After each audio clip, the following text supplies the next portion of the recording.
Hey guys, tonight we trace the hidden heartbeat of an oasis swallowed by endless sands. And you might not make it past day one without a sunburn. Tonight we trace the earliest days of this forgotten city where water defied the cruel desert, opening a world of human ingenuity and survival against all odds. You might think water in a desert is like finding a Wi-Fi signal in the wilderness, rare and celebrated. So, before you get comfortable, take a moment to like the video and subscribe, but only if you genuinely enjoy what I do here. And hey, drop your city and the time where you're listening in the comments. Let's see who's burning midnight oil with me. Now, dim the lights, maybe turn on a fan for that soft background hum, and let's ease into tonight's journey together. You stand at the crest of a dune, toes curling into fine, pale sand that shifts beneath your weight. The horizon ripples, dunes upon dunes like waves frozen in mid-surge, all tinted ochre and ivory by a sinking sun. Your footsteps disappear behind you almost as quickly as you make them, erased by a dry wind that whispers secrets through every grain. In the distance, a thin veil of green shimmers, an impossible mirage, you think, until you draw closer and see palms and reeds clustering around a silver gleam. Against every desert instinct screaming, turn back, you approach, heart pounding with the thrill of discovery. A freshwater spring gushing life where no life should be. This is the origin of Lop Nur's Oasis, the beating heart of a desert realm yet to be born. As you kneel by the spring's edge, your fingers dip into surprisingly cool water, sending ripples across its glassy surface. Around you, tamarisk shrubs and reeds lean toward the well, leaves rustling with gratitude in the breeze. The air smells faintly of iodine and earth, a scent that would forever mark this place in the memories of travelers to come. Centuries later, Chinese envoys would remark on how this wandering lake seemed to appear and vanish. But for now, it's your clandestine rendezvous with life itself. The geology here is astonishing. An underground aquifer, channeled by shifting rock strata, pushes water to the surface after filtering through sand, nature's own distillation system. Geologists believe these springs became active around 2000 BCE when the Darim River's course diverted slightly, gifting this pocket of desert its miraculous water supply. You glance skyward as a few hardy waterfowl, precarious pioneers, skitter across the spring's margins. Their shrill calls echo like laughter, challenging you to resist the lure of the oasis. Instead, you gather smooth stones at the water's edge, tossing one in and watching concentric rings expand outward. Each ripple feels like a heartbeat, marking the pulse of an ancient world that is waking up around you.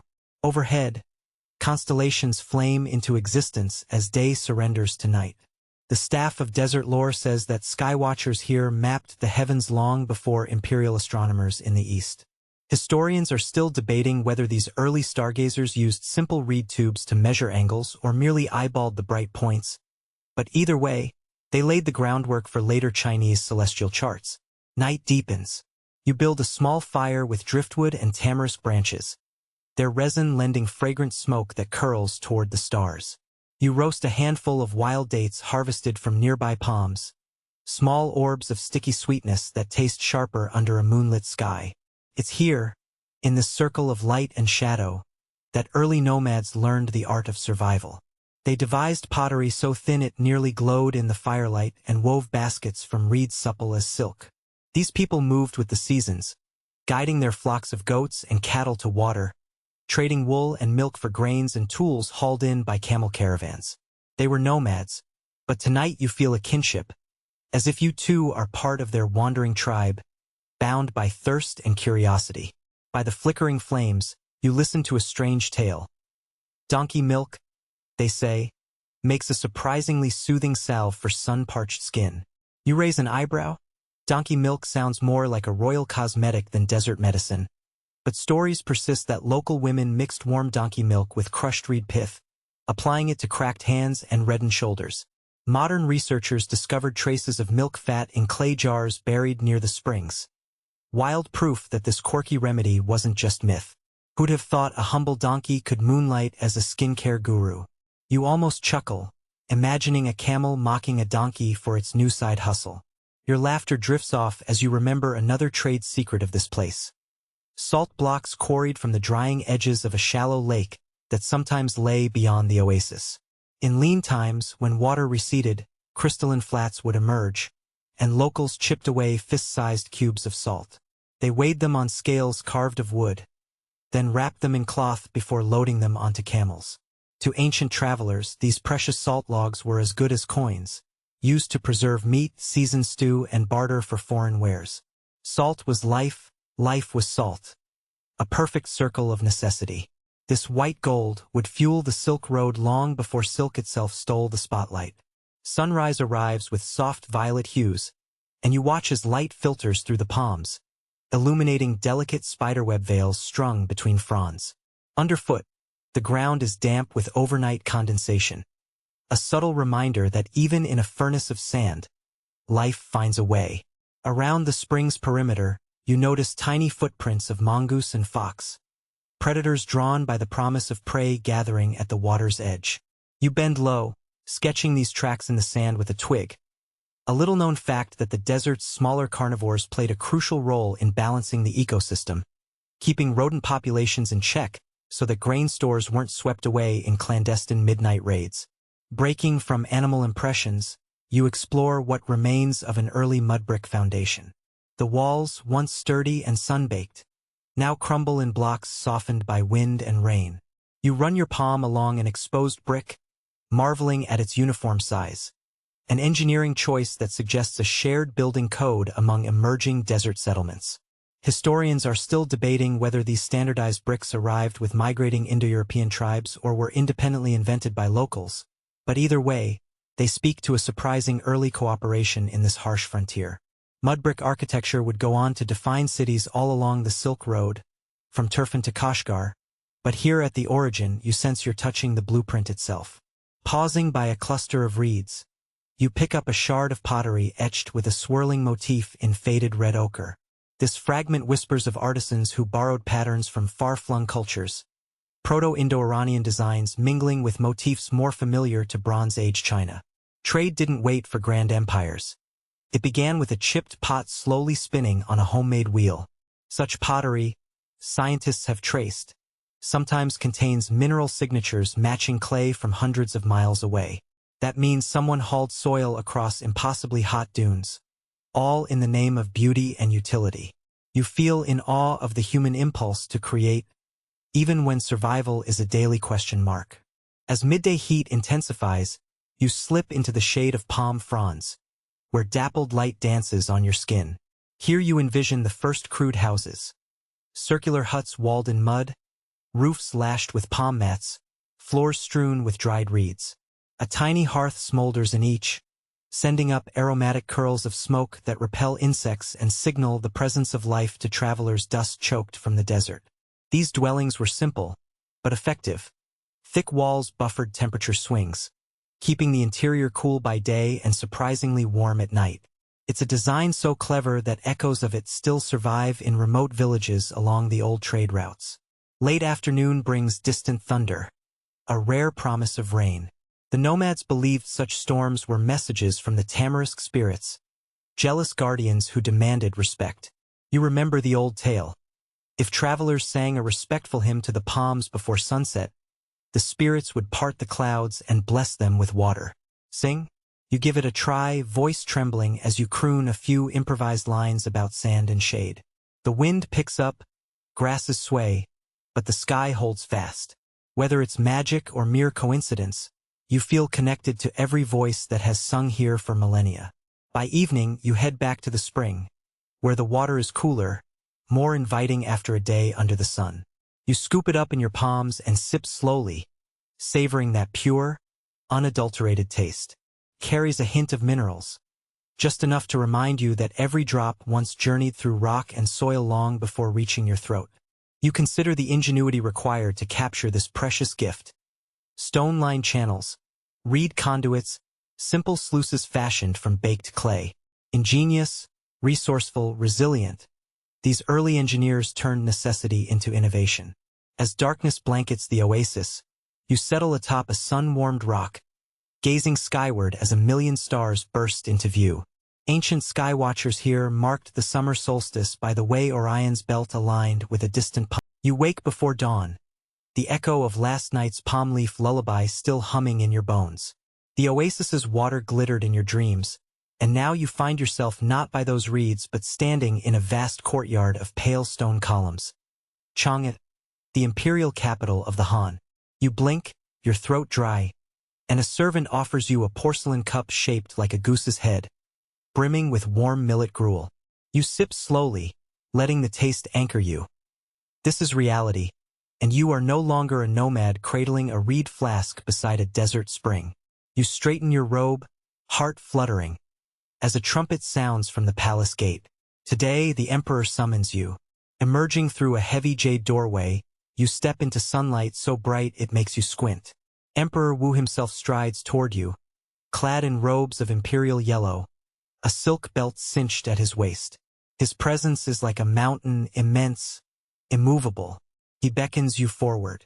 Envoy Zhang, he says, though your name isn't Zhang Qian, in this nocturnal theater it becomes yours. You bow deeply, sandals scraping the marble floor. I entrust you with a mission beyond our borders. He continues, voice low but carrying across the stones. Seek the Yuezhi. Forge an alliance against the Xiongnu. Bring back news of their lands and their people. You nod, the weight of his words sinking in. An alliance? Against the nomadic horse lords who raze our frontiers? Perilous task, but one worthy of legend. By mid-morning, your retinue is assembled. 100 hardy men.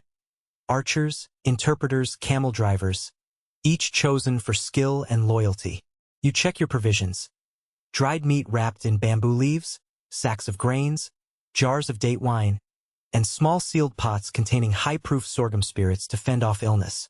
A craftsman hands you a pair of knee-length trousers made of thick hemp, an innovation borrowed from nomadic horse riders, designed to protect your legs from saddle chafing. You tug them on, marveling that trousers, now common among commoners, were once mocked by court ladies who preferred silk robes. Historians are still debating whether these riding breeches were first imported by early Xiongnu scouts or invented in the workshop of a Han artisan fascinated by barbarian customs. You mount your horse at the east gate as the city awakens. Drummers beat a slow rhythm, and flutes trill in greeting. Citizens bow as you pass, some tossing petals at your hooves, a gesture of good fortune. The Silk Road's eastern terminus lies just beyond the city walls, where caravans trail westward like threads in a grand tapestry.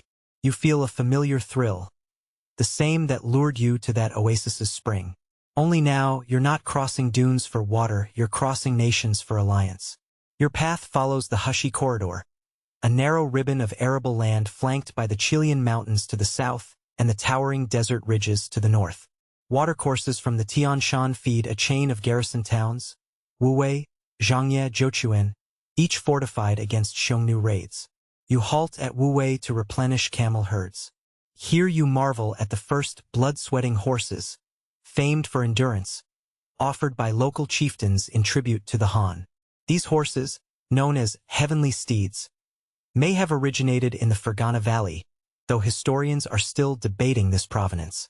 Either way, you secure several for your journey. Strong animals, their manes the color of sunlit steel, capable of carrying riders across hundreds of miles without rest. By the third week, the corridor's walls fall away. The green strip you've known dissolves into a wide sea of ochre dunes. You guide your caravan toward the lofty peaks of the Chilean range, where snow caps glitter even in summer. Here, the air is thin, and you feel each breath like inhaling shards of ice. A guide shows you a narrow pass, riddled with scree and prickly juniper shrubs. Camels struggle, their padded feet slipping. You dismount, leading your mounts by rope, marveling at each valley's beauty. Crystal streams tumbling over smooth rocks before vanishing into desert sands. This world is as beautiful as it is treacherous. One afternoon, you spy thin trails of smoke curling above distant ridges. An ambush or a nomad's camp. You approach cautiously, bow and arrow at the ready. As you near, figures emerge. Lean men astride shaggy horses, wearing conical hats and leather trousers. They speak a guttural tongue you only half understand. The interpreter hastily whispers, "Xiongnu scouts." Your heart hammers. Two riders gallop toward you, hands raised in peace. They warn of bandits further on, hugging mountain alcoves. With careful diplomacy, bowing, offering dried meat, exchanging trinkets, you persuade them to guide you through a safer route. Diplomacy, you realize, is as potent as any blade. After days of slow progress, you descend from the mountains into a green valley, Fergana. Grasses stretch as far as your eyes can see, dotted with groves of apricot and plum. The air buzzes with bees. Horses graze, thick-maned and wide-chested. These pastures seem untouched by time, a world apart from the barren wastes you left behind. Villagers approach, curious, their garments woven with bright lapis lazuli threads, a color flown in from the mountains of Afghanistan. You offer them bronze mirrors, silk ribbons, and rice, exotic to their tastes. In exchange, they serve you milk tea and flatbreads baked in clay ovens. The flavors are new, slightly sour from fermented mare's milk, a delicacy they call kumis. You sip it slowly, surprised at how it cuts through dust on your tongue. You send emissaries to the Yuezhi chieftain's hall, where a massive tent, embroidered with stylized dragons, stands at the valley's heart. Courtiers greet you with polite bows. The chieftain himself is a towering figure draped in a wolf pelt cloak, eyes shining with cautious curiosity. You kneel and present Emperor Wu's decree, a sealed lacquer scroll bearing the imperial seal. The hall grows silent. Guards tighten their grip on long swords. Finally, the chieftain breaks his seal, scanning the script with crackling lips. After long moments, he sets down the scroll and speaks through an interpreter. "We remember Xiongnu cruelty. We will consider your offer, but first we must know if Han is faithful." You realize that alliance is more than a signed parchment. To win trust, you must stay as guest, share hunts, partake in rituals. You accept an invitation to a sunrise hunt across rolling grasslands. At dawn, you sit in the grass, heart pounding, as dozens of mounted riders brandish composite bows. A signal, a shrill flute, rings out. Horses spring forward like unleashed storms. You grip your bow, muscles coiling, and let fly an arrow that whistles past an antelope's flank. The chieftain rides alongside, a grin flashing teeth like ivory. You share a grin and a nod, and at that moment you feel a kinship deeper than any treaty. In the following days, you lecture the chieftain and his council on the Xiongnu threat, their raids along the corridor, their bloody skirmishes. You whisper about the might of the Han army, battalions of armored infantry, suffused with loyalty to the dragon throne. Yet you also demonstrate respect, gifting horses dressed in Chinese silk streamers, and teaching their artisans to affix small hand mirrors to saddle pommels, a blend of practicality and prestige. An obscure fact drifts in conversation. The glass used for these mirrors was a Han secret, crafted with manganese to achieve a smoother finish. You mention this casually, as if sharing gossip over tea. Nobody in the hall seems to grasp its significance, but you know later merchants will pay fortunes for this magic glass. Despite cordial hospitality, the council delays a formal alliance. They fear Xiongnu retribution and doubt Han's resolve past these mountains. As weeks drag on, you grow restless. You press for a decision only to be told that diplomacy is a slow dance, a truth that tests your patience. Finally, in the chill of early autumn, the council concedes. They will send a contingent of Yuezhi riders to patrol the Hushi corridor, if Han will send envoys to their former allies in the lands of Dayuan and Bactria. You swallow hard.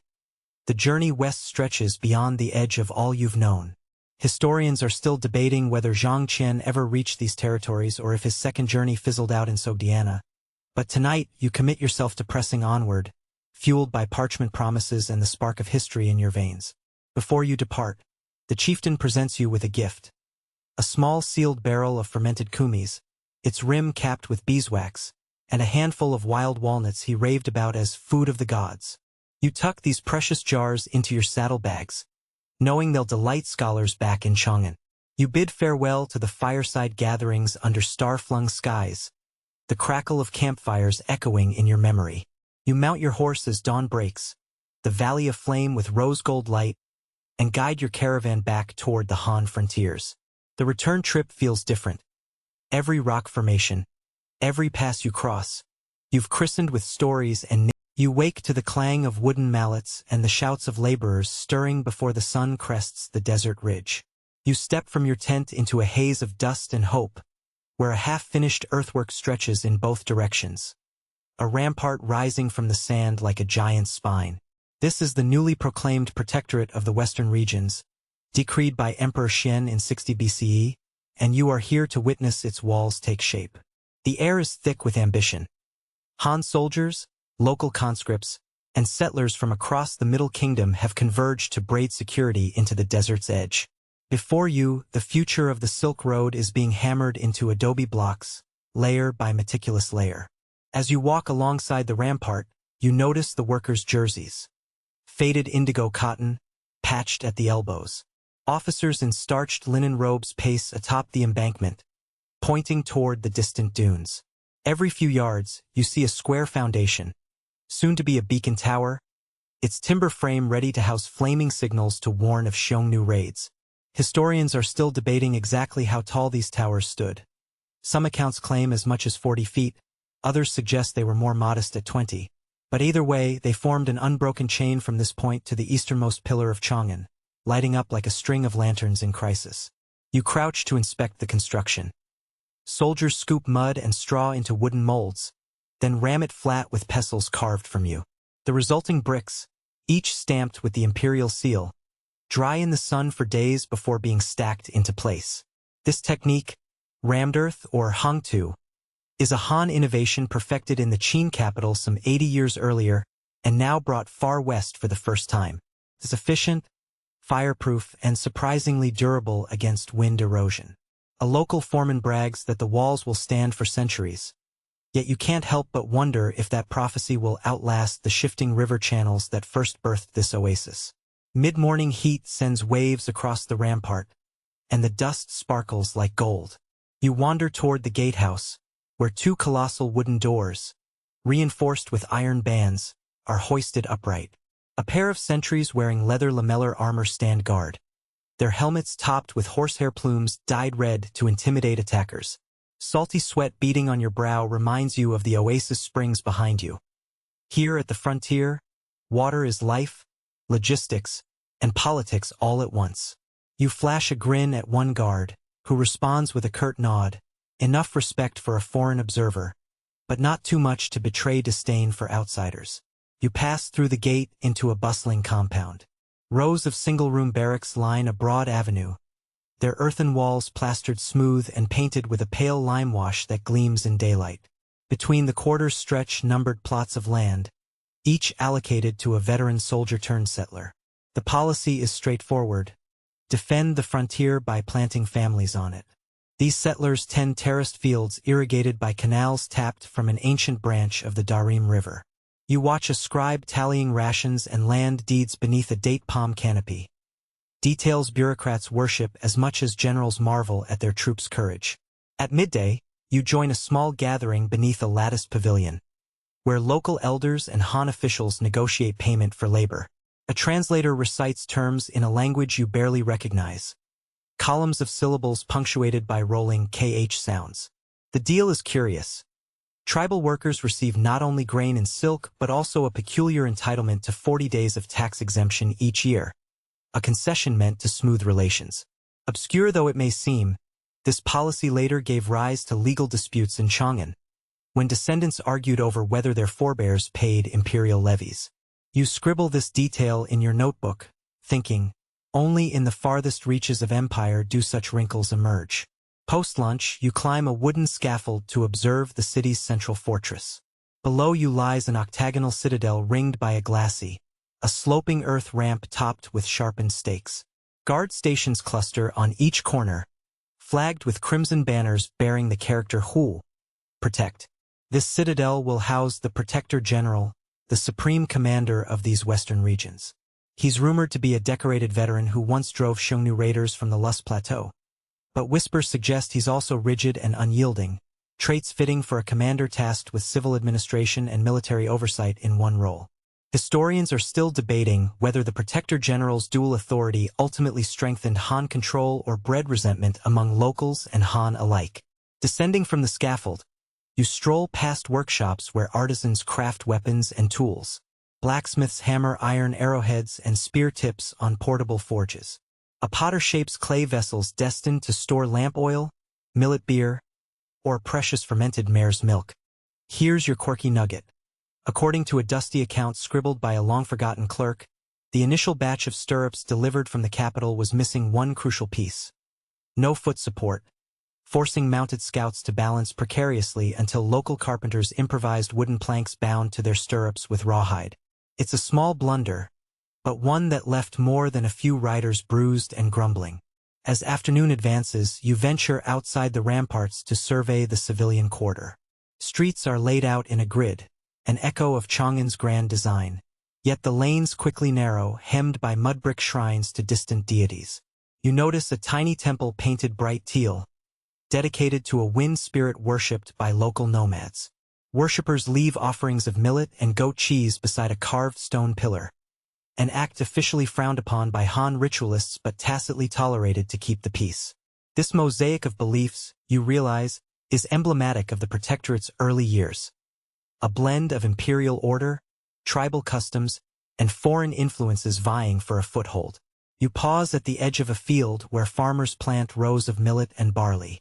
A Chinese farmer demonstrates an irrigation method learned from local herders, digging narrow furrows that direct water to plant roots while letting excess seep deeper underground.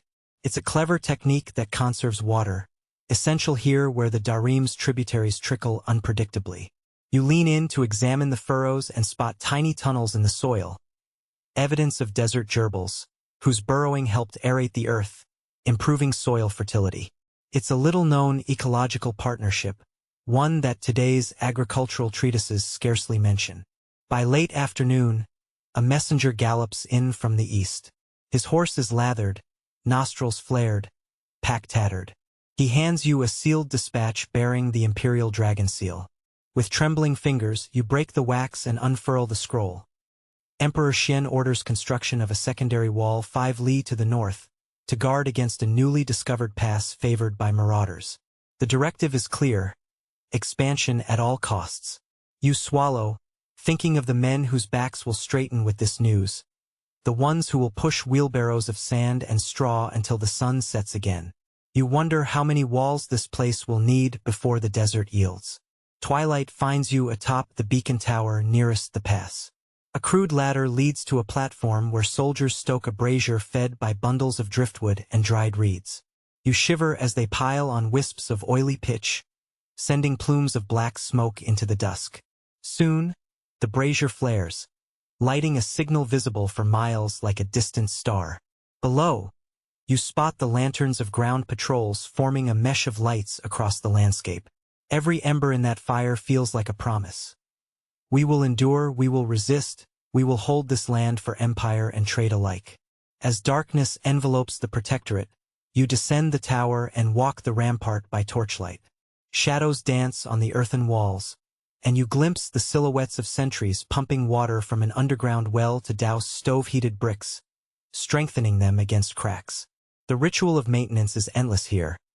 Wind tears, sun bakes, rains threaten, but each season's assault is met with a fresh layer of earth, a new coat of plaster, a dozen more bricks stamped with that imperial seal. You pause by the main gate, watching caravans file in from the desert's vastness.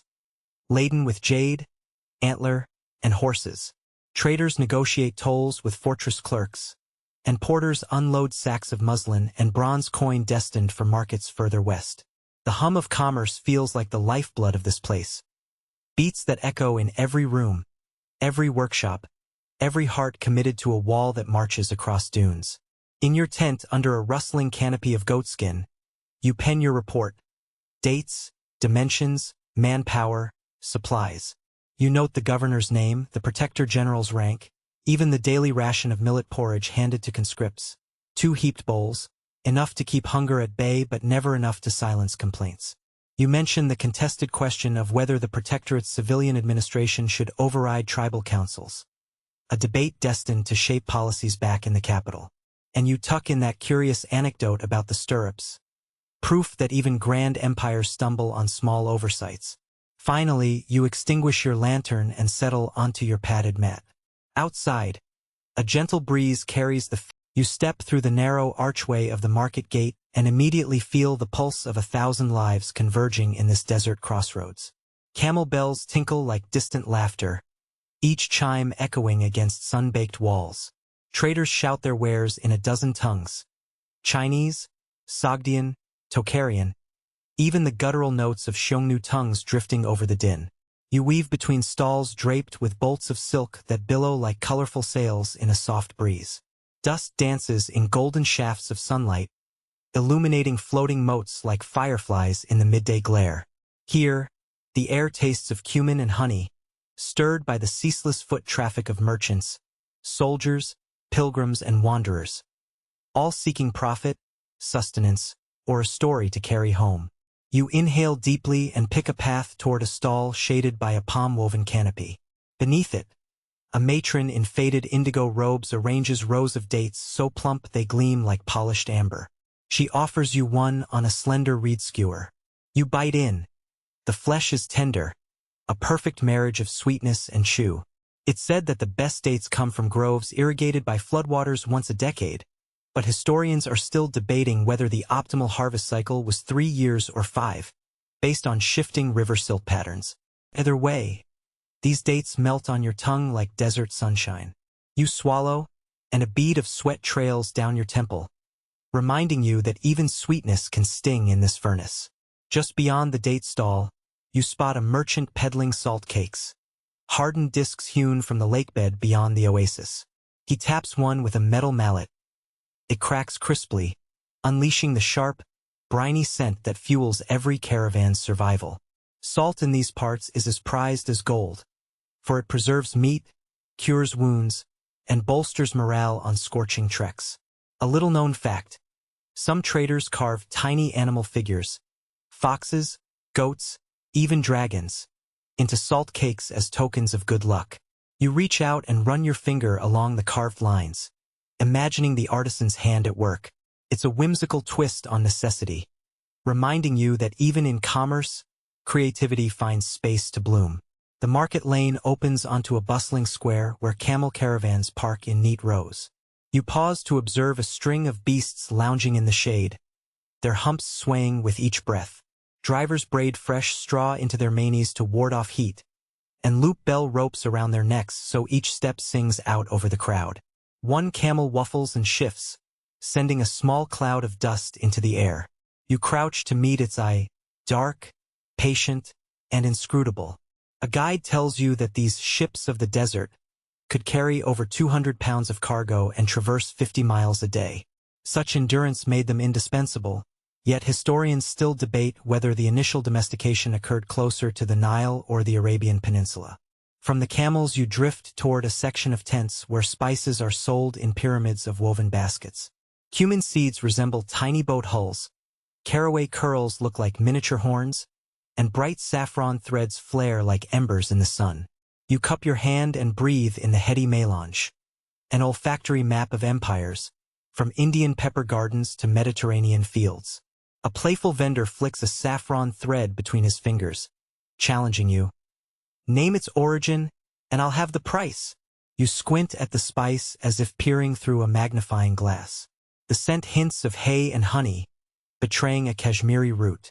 The vendor grins and slices the price in half, earning your respect, and a few amused glances from passers-by. Just past the spice pavilions, a clamor arises from a small amphitheater where musicians play exotic instruments. The long-necked pipa, reed pipes of Central Asian design, and a drum made from camel hide.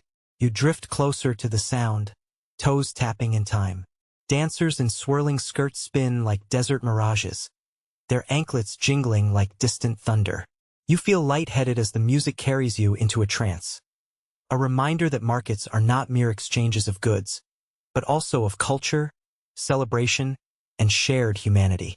Remarkably, some believe these performances originated as ritual offerings to Oasis spirits, a theory still under scholarly debate. Hunger stirs in your gut, so you follow the sizzling scent of meat grilling over open coals. A row of clay ovens puffs thin columns of smoke as skewers of lamb, goat, and rare camel cuts cook to a perfect char. A cook flips a chunk of meat with tongs, sprinkles cumin and chili flakes, then slides it onto a torn piece of flatbread brushed with clarified butter. You bite in. The bread is warm and chewy, the meat succulent and spiced, the whole wrapped into a pocket of savory bliss. It's a staple hawked at every major Silk Road outpost. Yet here, the cook adds a secret twist, crumbled juniper berries for a piney zing. A local hack you wouldn't taste elsewhere, and that isn't mentioned in any official Han culinary codex. Refreshed, you navigate deeper into the bazaar where a contingent of scribes scribbles on bamboo scrolls. They tally tallies on tax records or record commodity prices. Their official ledger prices govern monthly market rates across the hushy corridor. You lean in to read a passage. 1 yin liang of silver per li of fine silk, 2 yin liang per camel load of jade. Officialdom anchors the market's wild energy, ensuring imperial coffers stay replenished. An academic dispute flares in your mind.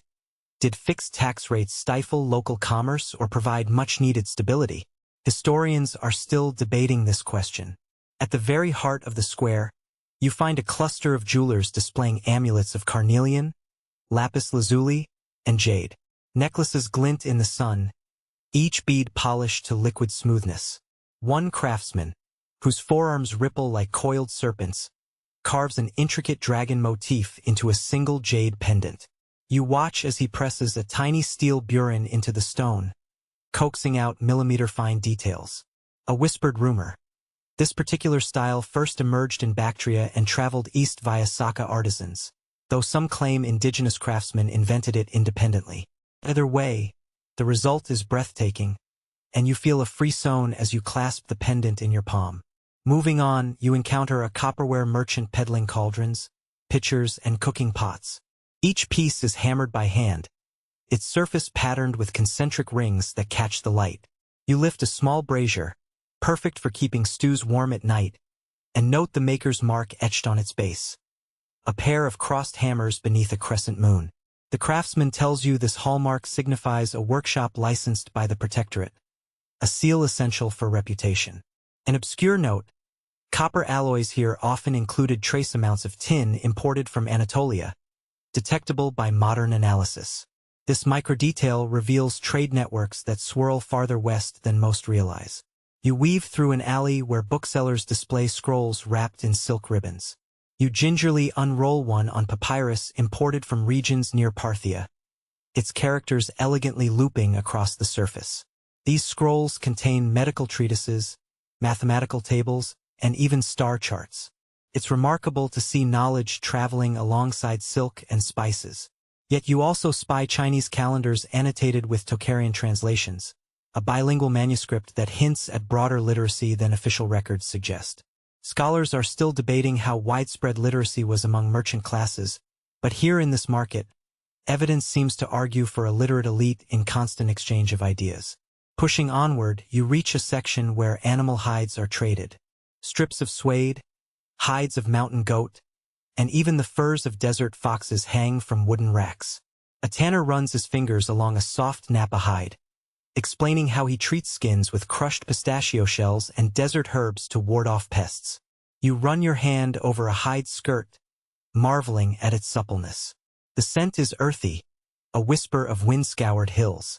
Few know that local tanners once used ashes from burnt date pits to create the alkaline baths necessary for softening hides, an improvised chemistry lesson authors seldom mention. Nearby, a group of apricot sellers offers slices of sun-dried fruit pressed into cakes. You taste one. Sweet with a hint of tartness, the flesh flecked with tiny almond pits that burst in your mouth. Apricot orchards here trace back to settlers who carried kernels from Persia.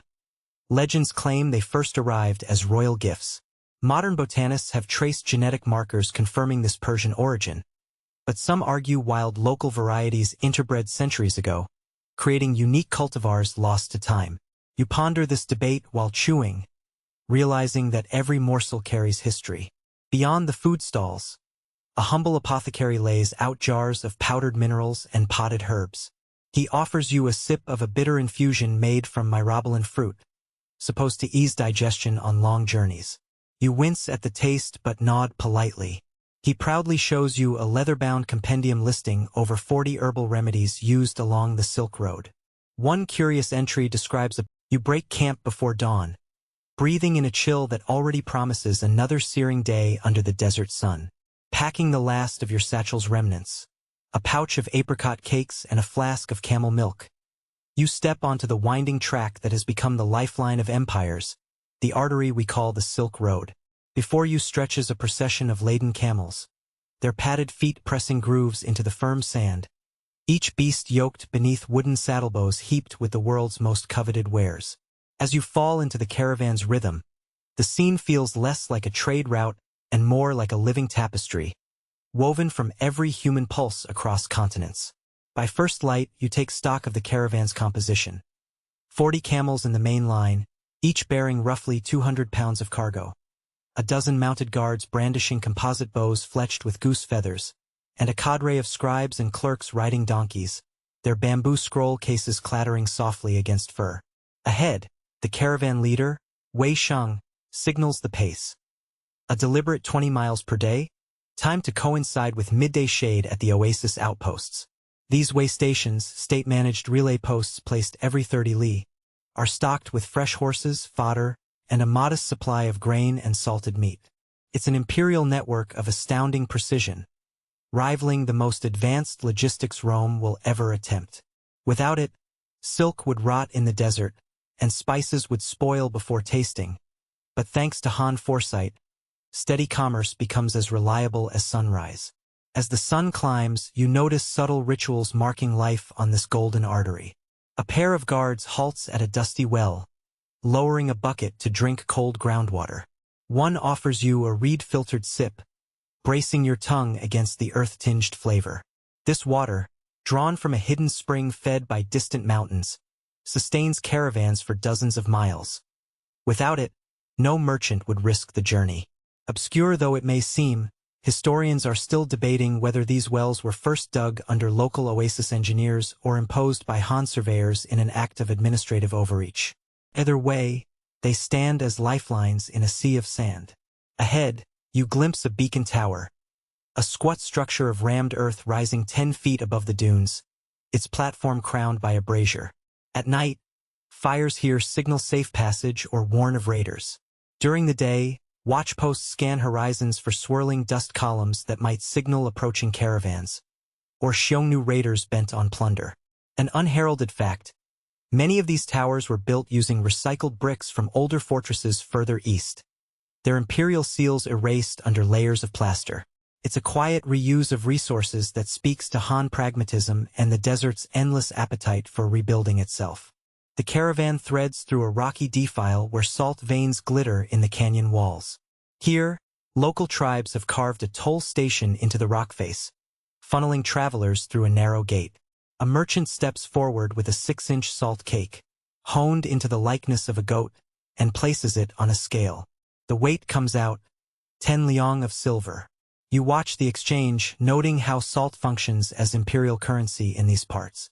What begins as a free harvest at the lakebed becomes regulated, taxed, and finally commodified, fueling frontier defenses and lining imperial coffers.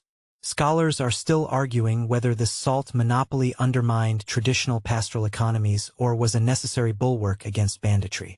Midday heat shimmers across the dunes, and you welcome the sight of Guan, the Jade Gate.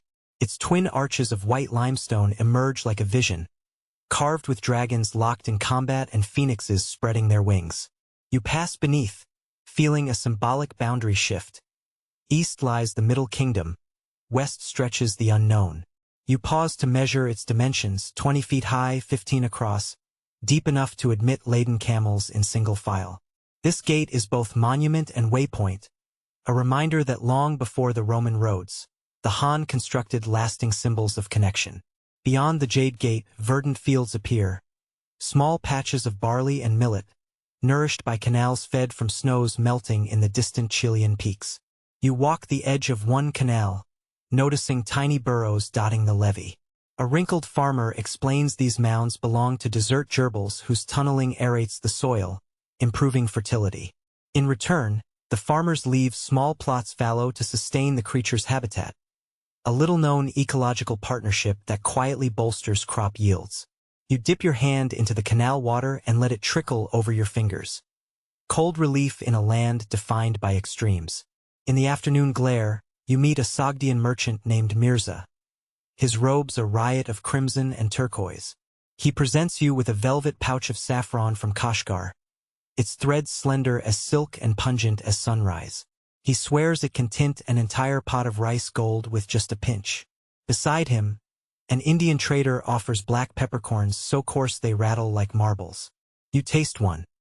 A fiery burst of heat, followed by a lasting warmth that lingers on your tongue. Their spices are the lifeblood of distant cuisines, and you realize each millimeter of flavor carries the imprint of dozens of cultures. Mirza waves you to a nearby hollow where locals harvest salt from shallow evaporation pits. Women, their hair bound in knotted scarves, use reeds to scrape crystals into wicker baskets. When the sun retreats, they haul their cargo to a central depot where soldiers weigh and tax the yield. You ask the supervisor why women perform this backbreaking labor. He shrugs. It's customary, he says, an exception carved out of patriarchal norms. Historians are still debating whether such gendered roles persisted from nomadic traditions or represent a deliberate Han policy to preserve manpower for other tasks. Further on, you come across a caravan rest station built around a natural spring shaded by date palms. The station's walls are rammed earth, their seams sealed with straw to repel moisture. Inside, a well-appointed guest hall offers cushions of felt and trays of mulberry leaf tea. You sip the amber brew and watch a troupe of entertainers, 2 dancers and a lute player, perform a haunting melody. Their art seems incongruous so far from Chang'an, yet you realize these cultural emissaries are as vital as the silks themselves. A footnote in your mind. Some of these performers were originally entertainers at the imperial court, sent west to boost morale among lonely traders. It's a detail seldom recorded in official annals. By late afternoon, the caravan edges into a mosaic of wadis, seasonal riverbeds that swell briefly in summer monsoons. Here, you spot stands of wild pomegranates, their red globes glinting under the sun. A local guide picks one, slices it open, and offers you a cluster of jewel-like seeds. The tart sweetness is electric, as if the fruit holds the spirit of every droplet of rain that ever fell. Pomegranates were prized by Han elites for their medicinal properties, said to strengthen the heart and prolong life, although modern herbalists question these claims. Historians are still debating whether the plant's original home was Central Asia or introduced from the Iranian plateau. As dusk settles, the caravan forms a cordon camp, camels arranged in an outer ring, tethered head to tail, creating a sturdy barricade. Within, tents sprout like mushrooms, and fires crackle around cauldrons simmering lamb stew with dried apricots. The head chef, a stocky woman with soot-smudged cheeks, stirs the pot with a wooden ladle. She sprinkles in wild cumin seeds from India, then adds a pinch of local rock salt. The aroma lures you closer, and you accept a bowl. The first mouthful is warmth itself, tangy sweetness balanced by savory depth. You lick your lips, feeling gratitude for the simple miracle of hot food at day's end. After supper, you settle by the main fire where a storyteller named Aisha weaves a tale of a camel caravan lost in a sandstorm, saved only by a canny desert fox that led them to a hidden spring. You lean forward, entranced as her voice drifts over the embers. Such stories remind you that trade is more than commerce. It's a human odyssey of luck, skill, and chance encounters. A curious debate flares in your mind. Did such oral traditions influence written Han chronicles, or did court historians dismiss them as barbarian fables? Scholars are still debating this very point. Later, you unroll your bamboo scrolls under the faint glow of a lantern. You record the day's observations. Distances covered, goods exchanged, local customs noted, and an offhand remark that first-class silk, stamped with the imperial looms mark, fetches up to 50 coins per roll in distant markets. You jot a sidebar. Some speculate that counterfeit marks circulated back east, but reliable figures are impossible to obtain. It's a reminder that even empires grapple with fraud. You drift to sleep beneath an awning of star-pricked sky. The camel bells a gentle lullaby. Your last waking thought is of the golden artery extending behind you and ahead. A lifeline woven through dunes and mountains, binding disparate peoples in threads of commerce, culture. You awake before dawn to the rhythmic tap-tap of mallets against timber and the low murmur of workers gathering sun-dried bricks from last season's mold. The air is cool, a fleeting caress before the desert heat asserts dominion, and you step onto a broad plaza paved with beaten clay, eyes drawn to the grand silhouette rising against the pale sky. This is the Palace Quarter, an enclave of mud brick splendor built to showcase Han authority and local craftsmanship in equal measure.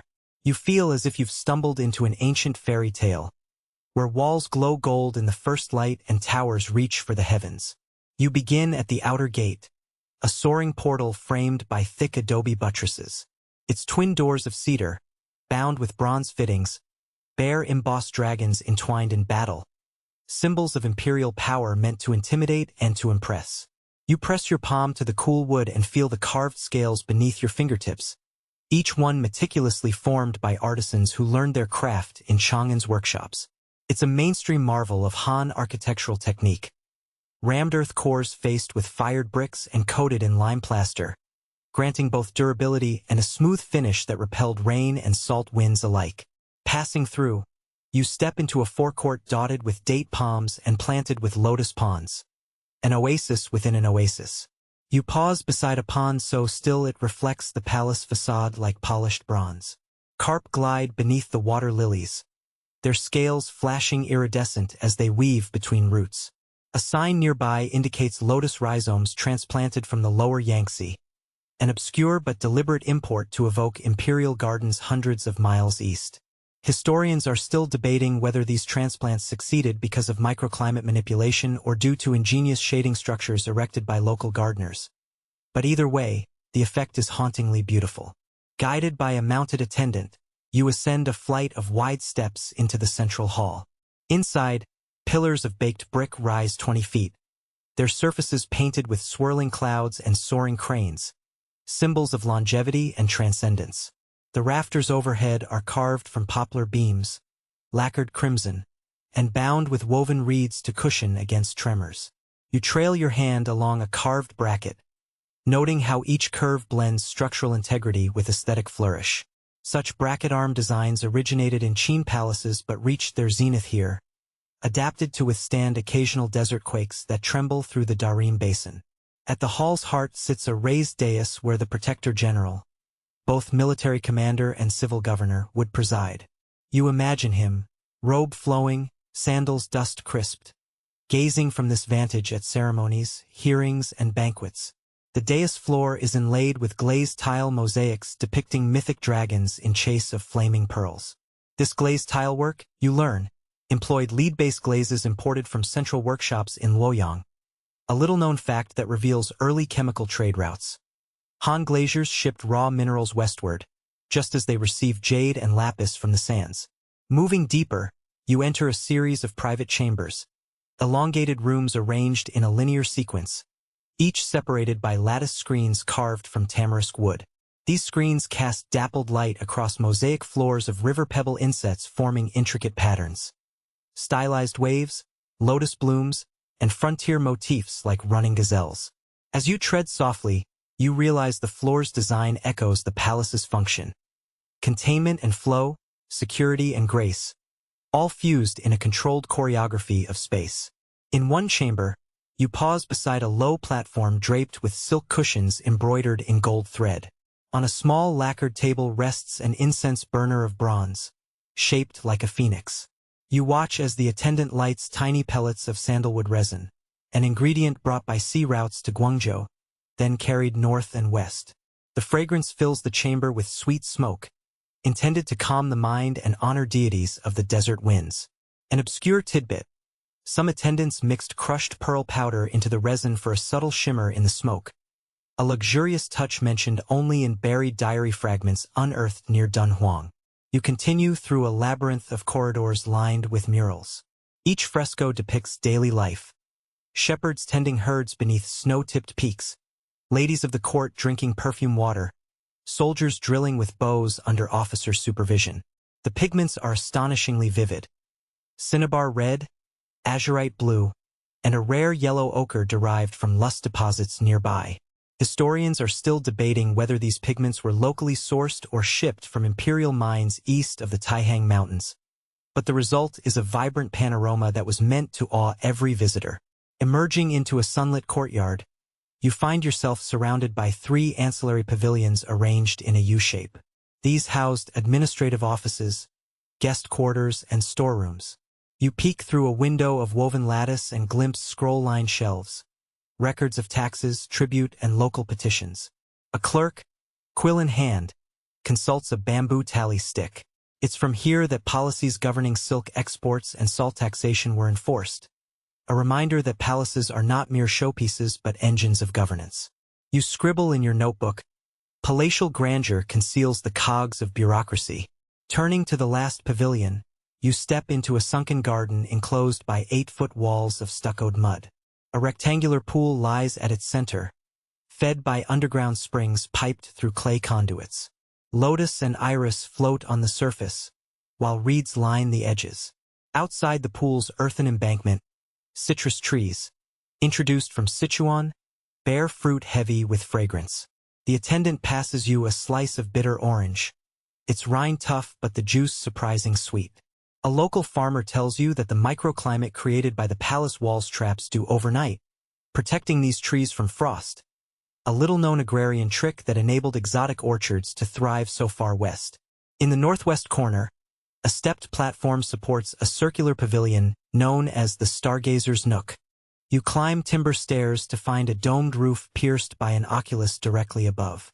Here, court astronomers tracked constellations, using a simple but effective armillary ring carved from copper. It's said they first charted the position of Alpha Centauri from this vantage, remarkable for a site over 20 degrees north of the equator. Historians are still debating whether these observations directly influenced later Han star maps drawn at the Imperial Observatory, but standing here under open sky, you feel the same wonder as those early skywatchers. Descending back to ground level, you tread across a series of covered walkways that link the palace to a rectangular annex, the banquet hall. You enter to find a long wooden table carved from mulberry wood, surrounded by benches of lacquered ash. The hall's walls are lined with niches holding jugs of millet wine, date wine, and jars of fermented mare's milk. Beverages served at feasts celebrating imperial and local festivals. A large hearth gapes at one end. A chef stands ready to roast whole lambs on a spit, seasoning with salt and wild thyme. You note the anecdote. At one banquet, a Han envoy refused fermented mare's milk, considering it barbarous. But local dignitaries insisted. This clash of tastes, you learn, was recorded in a now-lost court diary. One more sign that culture is never uniform. From the banquet hall you step into the Hall of Mirrors, a narrow gallery lined with small bronze mirrors fixed into niches. Each mirror reflects light from lanterns hung overhead, casting a warm glow across the corridor. The mirrors were imported from the Li tribe in the south, polished with an alloy that gave them unparalleled reflectivity. You handle one carefully. Its surface is flawless, and you see your own eyes staring back, magnified by centuries of desert air. Such mirrors were status symbols, and you wonder how many characters in Han dramas turned their faces in these reflective troves. Your path then leads to a quiet cloister of modest rooms, living quarters for family members of the Protector General and select honored guests. Each room contains a raised sleeping platform padded with goat hair matting and a small brazier for warmth. On a side table, you notice a shallow lacquer box containing brush, ink, and paper, suggesting that even here, courtly ladies or visiting scholars might record poetry beneath the same roof where military orders were issued. It's a juxtaposition that speaks to the palace's dual nature, both fortress and sanctuary. As afternoon wanes, you climb to the palace roof, a flat expanse of packed earth accessible by stone stairs. Here, you stand at the very edge of mud brick parapets topped with ornamental battlements shaped like stylized lotus petals. Beyond stretches the desert, its dunes rolling to a horizon of pale blue. You close your eyes and feel the wind carry faint sounds of distant markets and caravans. You step from the cool shade of a reed-thatched shelter onto a vast white plain that stretches to the horizon like a crystallized sea. Every footprint you make crunches beneath your boots, once solid salt crystals fracturing in delicate shards. The air shimmers with heat, and the sun blazes off the flat surface in a blinding glare. You shield your eyes, marveling that this barren-looking landscape once sustained an economic engine so vital it funded garrisons, paid soldiers, and drove caravans along the Silk Road. Here, on the bed of what was once a shallow lake, lie the secrets of a harvest that turned salt into both sustenance and currency. From the earliest Han records you've studied, you know that salt was a state monopoly under imperial decree. Starting around the 2nd century BCE, government-sanctioned overseers surveyed the lakebeds and set quotas for every spring and flat. You imagine inspectors arriving on camel patrols, tallying harvesters and delivering official seals to the largest salt cake producers. This monopoly wasn't mere bureaucracy. It was a revenue lifeline, a mainstream fact recorded in court annals that allowed Emperor Wu's successors to extend power deep into desert frontiers. Without salt taxes, the protectorate of the western regions would have struggled to maintain its thousands of troops. As you wander across the salt flat, you notice a series of low earthen ridges forming shallow basins. Local harvesters have dammed off sections of the old lakebed, channeling brackish subsurface water into these rectangular ponds. In the heat, water seeps and evaporates under a merciless sun, leaving layers of white crystals that glisten like fresh snow. A veteran harvester kneels beside one pond, scraping the surface with a flat wooden rake hewn from tamarisk wood. You crouch beside him, watching salt granules tumble into a wicker basket. This simple yet ingenious method, evaporation basin harvesting, represents centuries of refinement by desert engineers who understood microclimate and capillary action well before modern science could explain it. The process is mesmerizing to observe. Each basin is roughly 10 feet across, divided by raised channels that guide fresh brine to thin layers. You see how harvesters skim the top crust with wooden paddles, gathering salt flakes so pure they sparkle under midday light. These paddles are carved with notches, a little-known trick that speeds drying by creating more edges for the sun to work on. You lift one paddle, noting its worn grooves and the smooth sheen where countless crystals brushed against wood. Every tool here seems honed by centuries of trial and error. Nearby, you discover an obscure practice that still surprises you. Harvesters sometimes lay donkey hides across brine pools to catch finer salt crystals. They anchor the hides with stone weights around the edges, then lift them after a day's sun to peel off a thin, flexible sheet of crystallized salt. The hides' pores filter impurities, yielding a delicate salt so white and soft it crumbles gently between your fingers. You taste a fragment, and it dissolves instantly, leaving a clean, almost floral note on your tongue.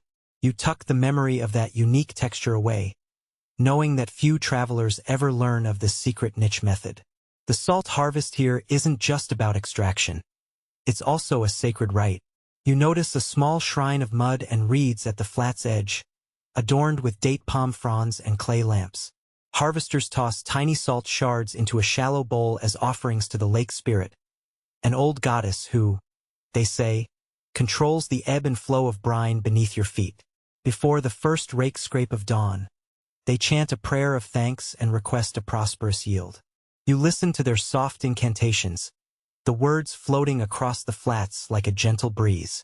Rituals like these are rarely mentioned in official records, yet they persist, binding community belief to daily labor.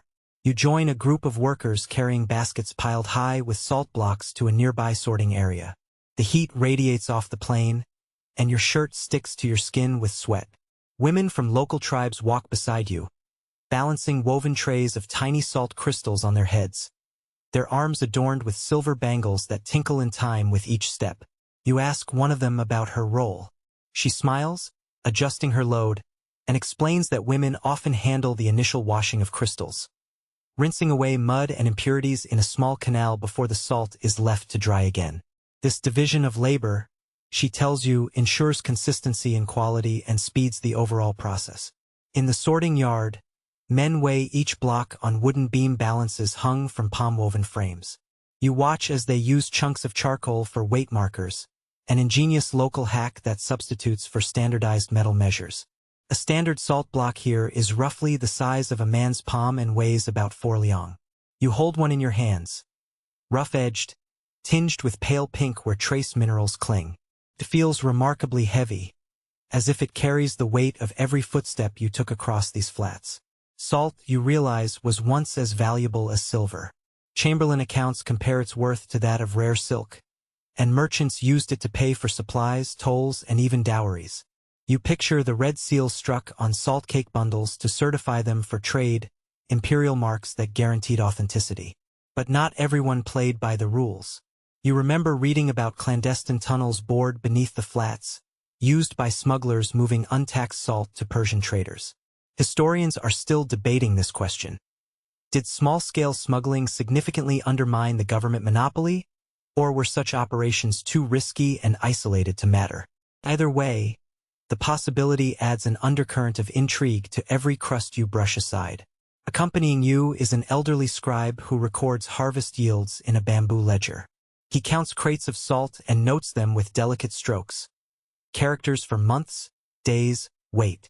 You peer at his writing and see annotations about weather. 9th moon, 3rd day, wind from northwest, promising clear skies, yield above average. Tracking climate allowed harvesters to time brine floods and skimming operations precisely. This link between meteorology and salt production highlights a level of detail often overlooked in broader histories of the Silk Road. Midday sun compels you to rest in the shelter of a lone tamarisk tree, its leaves rustling like distant applause. You reflect on how salt nourished communities. A sprinkle preserved meat for caravans, a pinch cured wounds. A meal without salt was unthinkable. The phrase "worth one salt" resonates here. Soldiers received rations of salt as part of their pay, a salary in the truest sense. Obscure though this fact is, epigraphic evidence suggests that some frontier garrisons petitioned for extra salt rations during harsh winters, believing increased salt would ward off scurvy and chill. Rested, you rise and observe a process you hadn't noticed earlier. The trimming of salt cakes. Harvesters use a special knife, curved like a sickle with a wooden handle bound in goat hide, to chip away irregular edges. They then press the blocks into uniform molds before stamping them with seal impressions. This final shaping and sealing stage standardized salt for long-distance trade.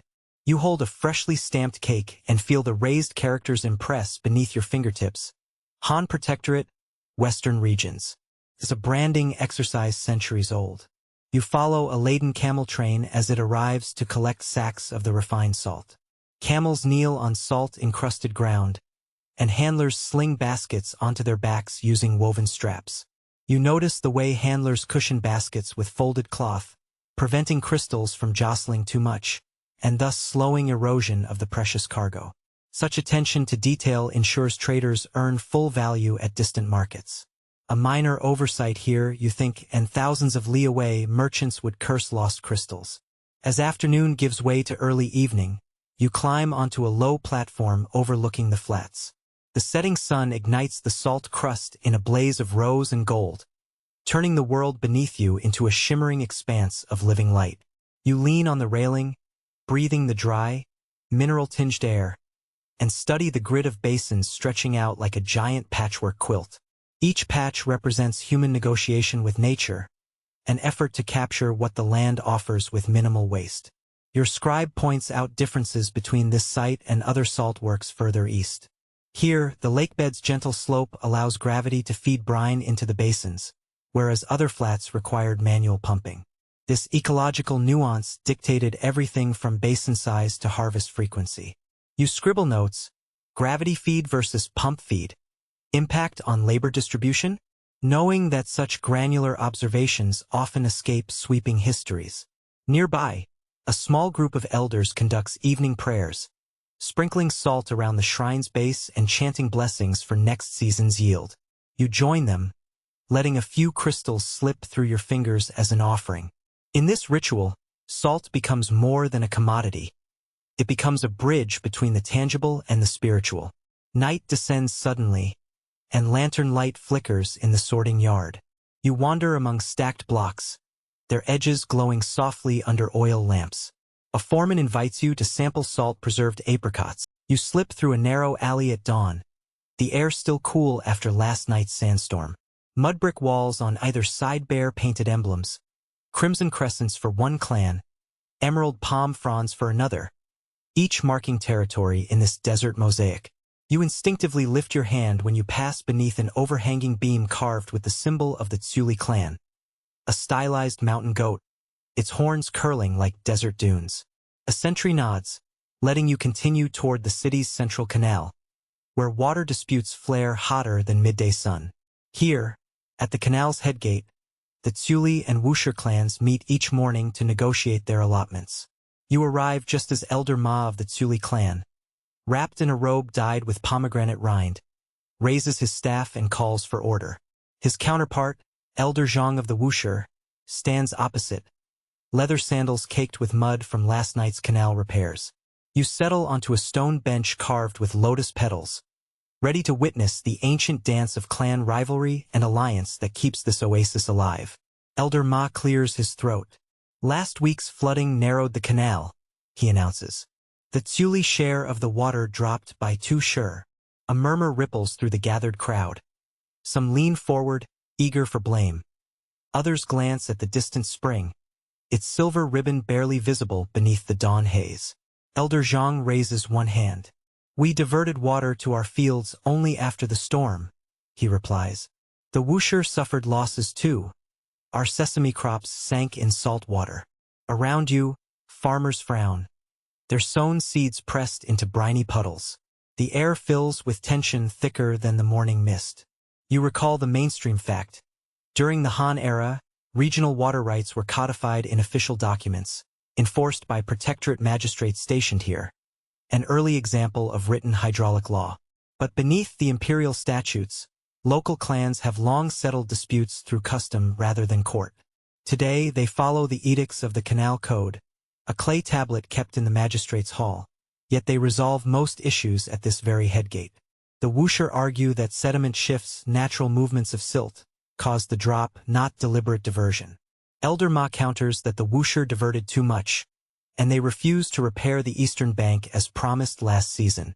As voices rise, a young scribe steps forward, unfurling bamboo slips on a low stool. He reads aloud the treaty signed 2 seasons ago.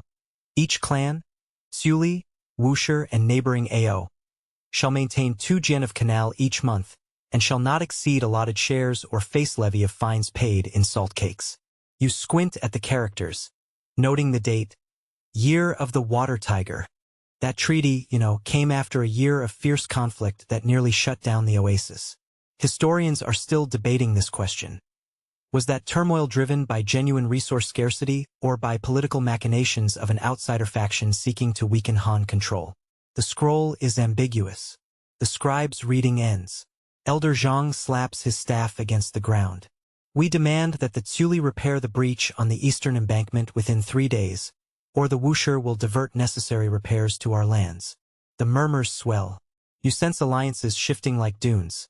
Some woosher warriors clutch javelins, while thirstily artisans clutch carved ivory dice, game pieces for the looming challenge. Yes, here's the quirky fact. When negotiations stall, the clans settle minor disputes over land and water rights by playing a variant of the Liobo board game, its rules scribbled in reading scrolls.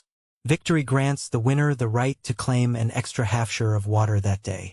Few outside this oasis know that Liobo's desert variant uses ovoid game pieces shaped like goat skulls and camel humps, a symbolic nod to the clan totems. You watch the standoff deepen. Then, unexpectedly, a white-clad woman steps between the elders. Madame Ao of the Ao clan, her presence as calm as a hidden spring. Her robe bears the emblem of a palm leaf circled by stars, Clan Ao's symbol. She holds a ceramic vessel of fresh spring water and pours a steady stream into a copper basin decorated with lotus petals. The basin's rim catches morning light, sparkling like dew on date fronds. The clans fall silent. We propose a joint ritual, she announces, voice clear and even. Let clan representatives wade into the basin together, offering water back to the source. Only then can we renew our pact. Only unity brings life. Her gesture resonates with generations of ritual practice, one you learn about in a faded court diary. Clan elders once met yearly at the spring goddess's shrine to offer libations and reaffirm peace. You slip closer to witness the ceremony. Elder Ma rolls up his robe and steps into the basin, sandals sinking into cold water. Elder Zhang follows, robes tucked above his knees. Madame Ao scoops water with a reed cup and hands it to each man.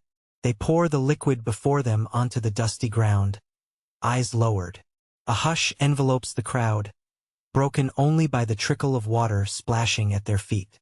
You feel the moment's weight. This symbolic act transcends mere negotiation, binding clans through shared reverence for the oasis itself. Yet even here, seeds of rivalry remain. As the basin empties, Elder Zhang turns to Elder Ma.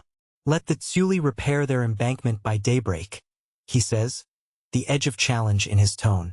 Elder Ma nods, but you see the flicker of defiance in his eyes, an unspoken promise that he will levy his clan's blacksmiths to reinforce the walls first, then propose a new canal route that may favor thirstily fields. Rival alliances form in the shadows. You spot youths from the Ao clan whispering with thirstily artisans, plotting clandestine surveys of the eastern banks. You're reminded of an obscure footnote. Some clan spies carried carved ostrich eggshell beads as secret markers, leaving them at boundary points to signal covert patrols. As the crowd disperses, you follow Elder Ma to a hidden courtyard behind the thirstily stronghold. Lanterns gutter in clay sconces, casting long shadows on a low table strewn with maps inscribed on vellum-like hide. He gestures to two maps, one showing the existing canal network, the other a proposed reroute northwest of the spring. You study the faded ink lines that snake across the hide, noting where the thirstily propose a sharper bend to capture runoff faster. You ask him, "But won't that deprive the Ao fields just downstream?" He meets your gaze. "Ao and thirstily share irrigation once a season," he explains quietly. "I help them plant summer crops. They help us during winter. This reroute merely balances rewards for repairs." His tone is sincere, yet you sense political calculation beneath each word. You step outside into a courtyard garden, its beds planted with barley and mustard. At its center flows a miniature canal, lined with fired brick. A water warden tends the flow, adjusting a small sluice gate. He greets you with a nod and explains a little-known fact. Some canals here incorporate underground clay pipes, or cannets, to reduce evaporation, technology borrowed from Sogdian engineers. You crouch by the sluice to inspect fine earthen tubes leading underground, vanishing beneath date palm roots. Such hidden veins carry water farther with minimal loss, a secret advantage most travelers never glimpse. Night falls, and you join a tenuous alliance dinner hosted by Madame Ao beneath a canopy of palm fronds. A long cloth covers a low table, laden with roasted lamb seasoned with local thyme, plates of apricot buns, and bowls of sesame paste. Clan representatives sit on cushions in a circle, swords and staffs leaning against nearby pillars. The mood is civil, laced with cautious smiles. You sit between Elder Ma and Elder Zhang, acutely aware of their rivalry simmering just below polite conversation. Elder Zhang lifts a cup of diluted date wine. To shared water, he toasts, voice rich with promise and warning. Elder Ma echoes, lifting his cup higher. To repaired embankments, he adds, the air thick with unspoken meaning. Madame Ao gently taps her cup with an ornate bronze spoon, signaling silence. To the oasis that sustains us all, she says, her words weaving unity into the night air. You sip the wine, its sweetness tempered by tartness. Like these clans, forging alliances through necessity and begrudging respect. Between courses, you sneak off to the palace archives hidden below the banquet hall. There, a clerk shows you a dusty ledger detailing past alliances. The thirstily once married a Han governor's daughter. The Wuxia allied with Kyrgyz traders by exchanging camels. The Ao brokered peace by allowing Xiongnu scouts to winter here in exchange for protecting surveys of northern passes. These shifting bonds reveal how clans balanced loyalty to empire with self-interest. You flip through brittle pages, finding scribbled debates over whether those marriages diluted local bloodlines or strengthened political ties. Historians are still debating this question, the margins of the ledger marred by scrawled commentary. Back at the dinner, you step out of the oasis walls just as the moon rises above the distant dunes, its silver glow spilling across the sand like liquid light. The air is cool, carrying the faint scent of salts and desert herbs, and every sound seems amplified. The low sigh of wind across dunes, the distant jingle of camel bells, your own breath steady in your chest. This is the hour of night caravans, when traders slip from campfires under star-clad skies, seeking to cover miles unmolested by scorching daylight. Somewhere beyond the next ridge, phantom caravans roam, ghostly processions of weary beasts and spectral merchants, haunting the lunar-lit trails. You feel the pull of that legend as if it were a desert siren singing in the wind. As you mount your camel, you recall a mainstream fact you first learned from ancient Han accounts. Desert caravans often traveled by night to avoid daytime heat and conserve precious water. Moonlight served as a natural lantern, guiding camels along well-worn tracks that gleamed faintly on the sand. Historians are still debating whether night passage was limited strictly to the hottest months or whether some caravans embraced nocturnal travel year-round. Either way, the practice became entwined with both necessity and myth, weaving tales of travelers who vanished into moonlit silence. You trot across the salt flats, where the ground crunches like brittle glass beneath your mount's padded feet. Along the edges, low walls of piled stone mark the boundaries of caravan rest stops, but tonight they stand empty, casting long, skeletal shadows in the moonlight. You see a silhouette far on the horizon. What could be another camel train, lanterns flickering like tiny stars. Yet as you focus, the lights waver, drawing closer and fading, then vanishing altogether. You blink and there is only sand and moon. A shiver slides down your spine, and you mutter to your guide, "Did you see that?" He nods solemnly. "They say the phantom caravans appear at Devil's Gorge," he whispers. "Merchants set out under full moon, but some never reach the next oasis. At dawn, their camps are cold, supplies gone, and only footprints remain. Then even those wash away by sunrise winds." You lean forward, peering across the flats, heart thudding. You've heard the eerie rumors of ghostly traders drifting under moonlight, and now you feel their presence. The guide raises a lantern to reveal a weathered face and eyes that catch the glow like embers. "Long ago," he says, "a caravan laden with silks and spices vanished after a deadly sandstorm. No bodies, no camels, nothing but empty saddlebags hanging from the racks. Some say they were swallowed by the sands. Others believe spirits lured them off the path." He pauses, gaze drifting to the horizon. Historians are still debating whether these tales stem from bandit ambushes disguised by storm or from desert madness, a heat-induced delirium that gripped travelers in half-sleep. You swallow, imagining the terror of lost traders, half awake and half lost in endless night. A sudden breeze carries a faint jingle. Bell chimes out of sync, echoing across the plain. You freeze as pale shapes materialize. Camels and riders, translucent as mist, moving in slow procession. Lanterns flicker in their hands, casting ghostly halos. The phantoms wear tumbling robes, and you catch the glint of blades at their belts. You lift your hand, shielding your eyes, convinced it's a trick of the light. Yet as you step forward, the silhouettes dissolve, merging with the dunes. You exhale, realizing how cold terror can be. The desert at night is unforgiving. Your heart still racing, you press onward, guided by the caravan leader's lantern glow. He tells you of an obscure custom. Travelers once affixed small bells to camel necks not just to ward off predators, but to signal if a beast stumbled into quicksand or faltered under an unseen dune crevice. Few know that these bells were tuned to specific pitches, so that a sudden discordant clang meant danger, either animal distress or, some say, the approach of phantom caravans clattering unseen bells in the distance. You jiggle one of your camel's bells experimentally. It rings clear and lonely, as though protesting this nocturnal vigil. Ahead, you crest a dune and come upon an abandoned campsite ringed by low stone seating and a charred fire pit.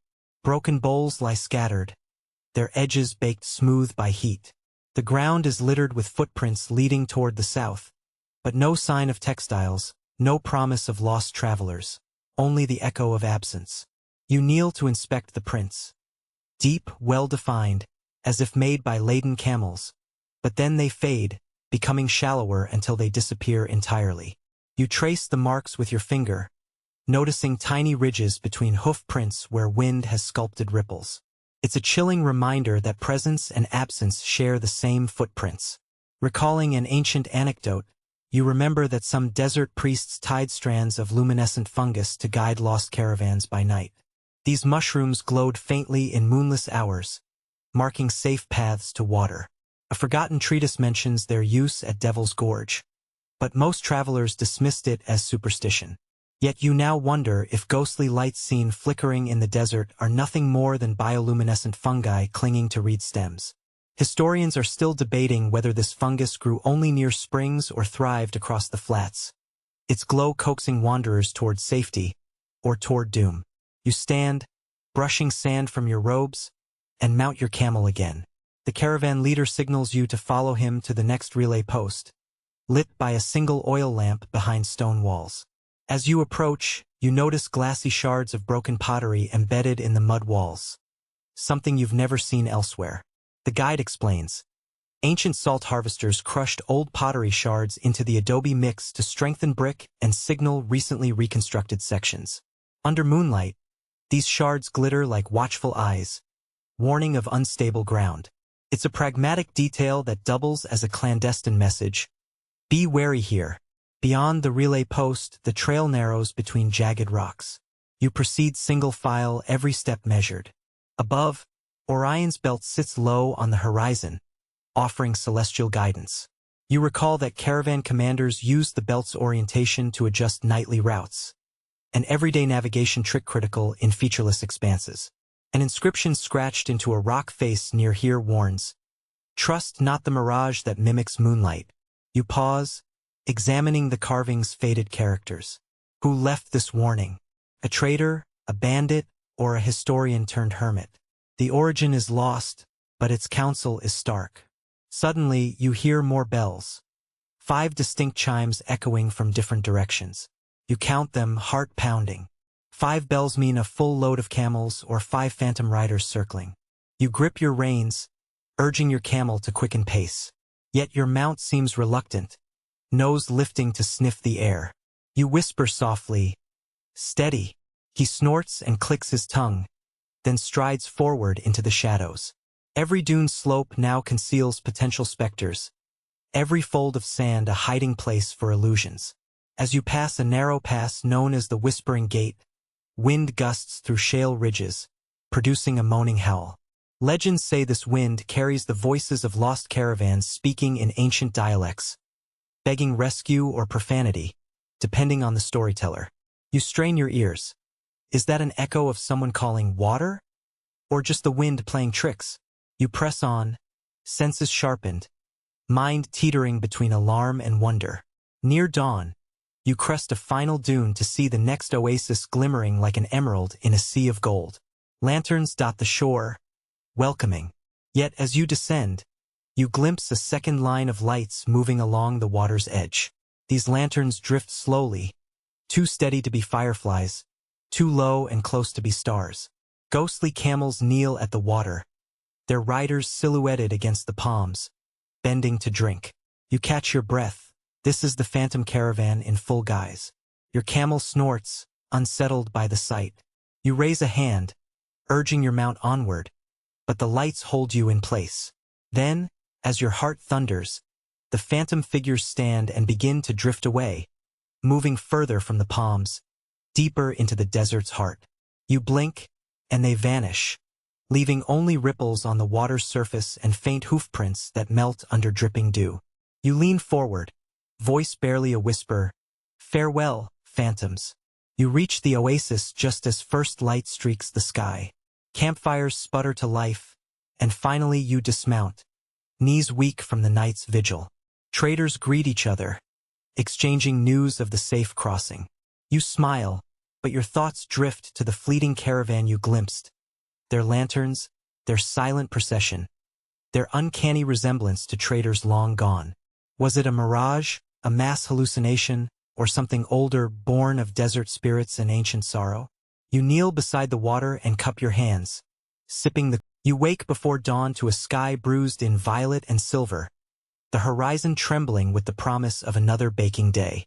As you step outside your tent, the air feels different, thicker, harsher, as though the desert itself has drawn breath and refused to exhale. The ground beneath your sandals is cracked and dusty, the morning dew all but vanished. You've spent weeks tracing the oasis's lifeblood back to its sources. Canals, springs, tributaries of the Darim, and now you sense that something elemental has shifted. Today, you'll witness the climate's cruel downturn in action. At the headgate of the Great Canal, you meet a Han hydrologist named Guoliang, whose robes are stained with canal silt and whose eyes carry the weight of indefinite calculations. He kneels at the sluice, examining the flow with a furrowed brow. Last year, he tells you in a voice low enough not to disturb the sleeping city. This channel ran twice as deep, now it barely trickles. He scoops a handful of water, fine grains of sand swirl in the bowl, and lets it slip through his fingers like time slipping away. You glance around. The banks, once lush with reed clusters, are stripped bare, the reeds collapsed into brittle husks. You taste the dwindling flow, noting its faint mineral tang.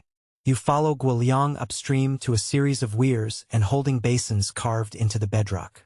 Under early sunlight, the rock gleams smooth, but the basins are parched.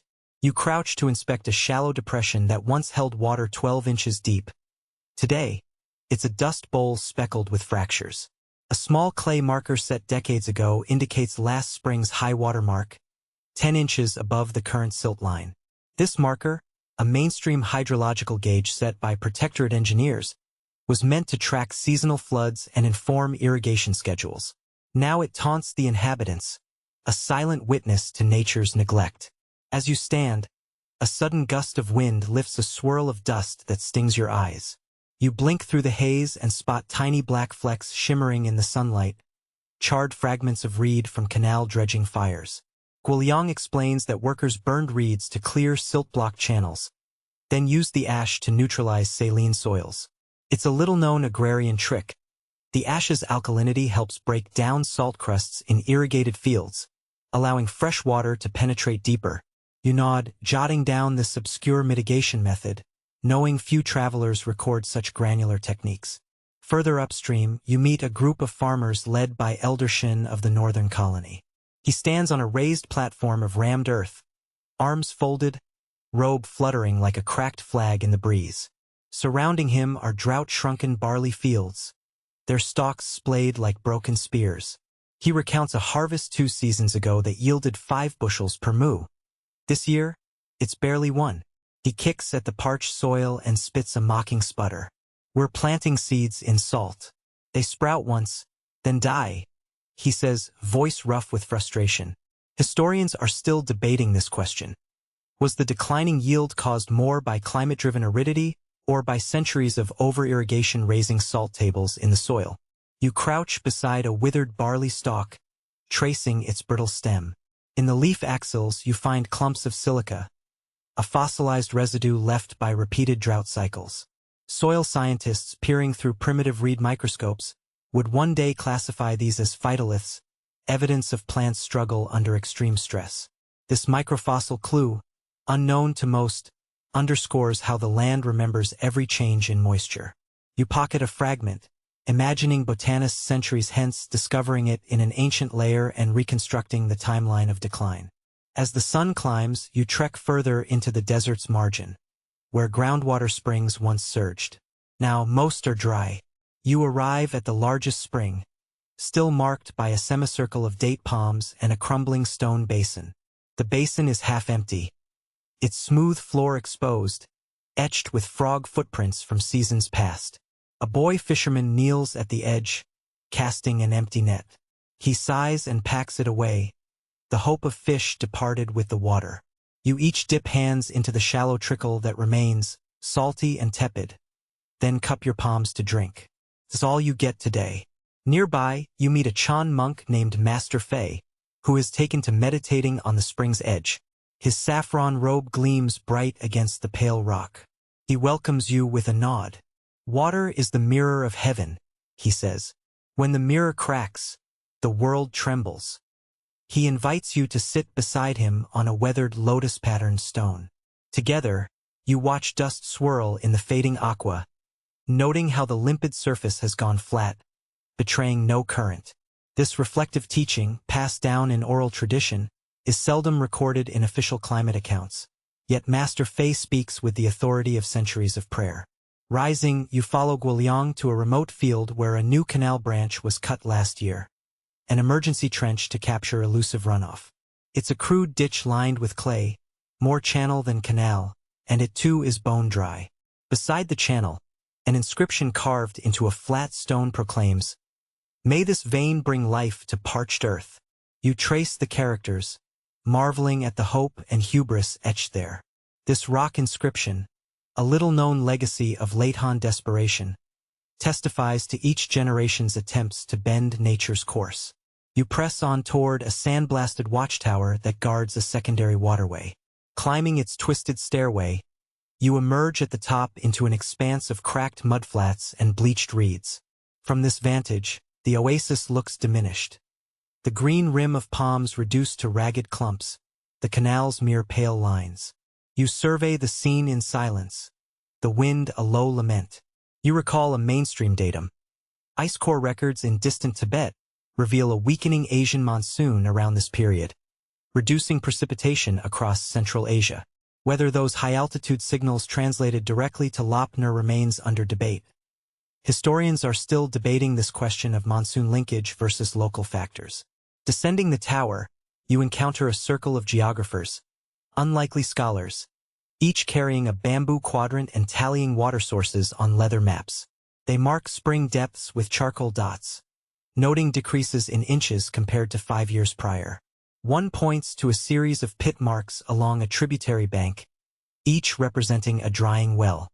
He explains that villagers dug radial pits to intercept shallow groundwater, hoping to revive parched springs.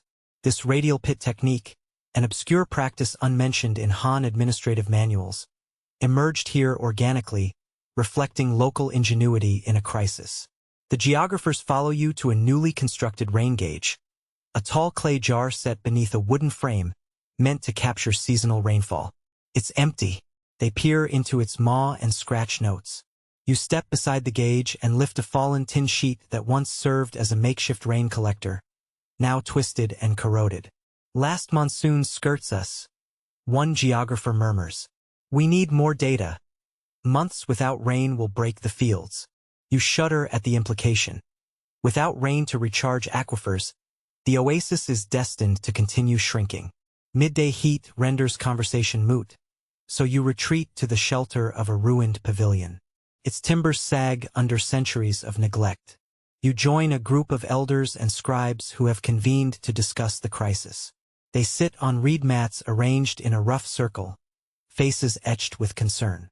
A magistrate reads aloud imperial edicts calling for rationed water deliveries, suspension of certain taxes, and emergency salt distribution for those forced to abandon fields. Despite these measures, the city's grain stores have dwindled and morale is fraying. One elder, a wiry man named Li Bo, stands to speak. He recalls a similar downturn 2 centuries earlier, when legend says the Darim River shifted its course near Turfan, rerouting water away from this basin for 10 years. That event, largely forgotten, decimated several smaller oases until the river reclaimed its channel. But this time, no shifting river seems imminent. The flow simply ebbs away. Li Bo proposes reactivating ancestral flood release gates, massive clay valves that once inundated empty fields to flush out salt. He stands by his words, but you notice the magistrate's doubt. "We lack the manpower," the magistrate replies.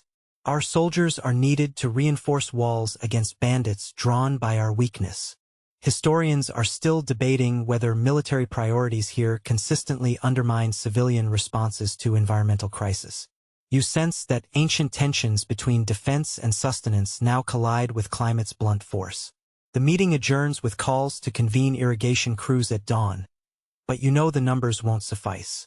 You slip away, following a narrow path toward the northernmost canal. On the way, you pass families packing ox carts, tools, mats, and precious pots of date wine. Some will depart west to more prosperous. You arrive at the eastern ramparts just after sunrise, the first pale light brushing the cracked mud brick walls. From a distance, the fortress seems intact, its silhouette cutting a sharp line against the sky. Yet as you approach, you notice that the walls have become a patchwork of fissures, their surfaces pockmarked and crumbling. Beneath the peeling lime plaster, streaks of white efflorescence map the path of rising salts, turning once solid walls into fragile sculptures. You run your hand across the crumbling surface, feeling it flake beneath your fingertips like stale bread. This is the evidence of salt's decay, an insidious process that works quietly, relentlessly, reshaping the desert's architecture. Stepping closer, you observe soldiers and local laborers mixing new adobe with straw, attempting piecemeal repairs. Their efforts resemble band-aid measures on a broken bone, useful perhaps for a short while, but insufficient against a deeper wound. The overseer, a grizzled veteran known as Captain Lu, beckons you over. He crouches beside a fallen brick and taps it with his knuckles. Salt infiltrates through capillary action, he explains, voice low against the wind. Rising groundwater pulls minerals up from the soil.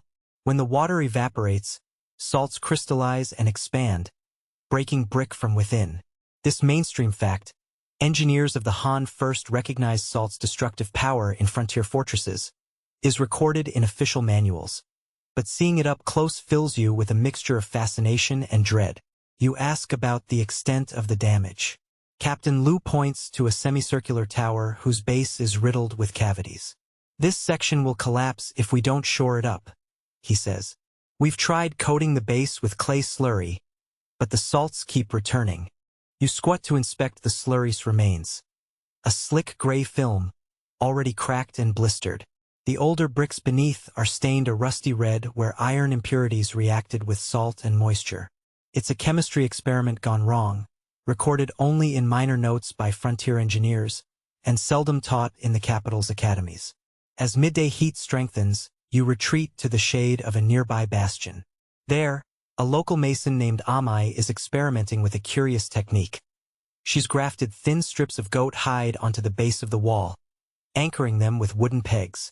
The hides, treated in brine and smoke, are meant to form a sacrificial barrier, absorbing salts that would otherwise penetrate the brick. You kneel beside her, noticing the hide's grain and supple texture. It's a niche remedy, she tells you, learned from nomadic smiths north of the Chilean. They used hides to patch wagons. I thought, why not walls? This obscure practice, passed down through oral tradition, has no official mention in Han treatises. Yet it stands as a testament to local ingenuity.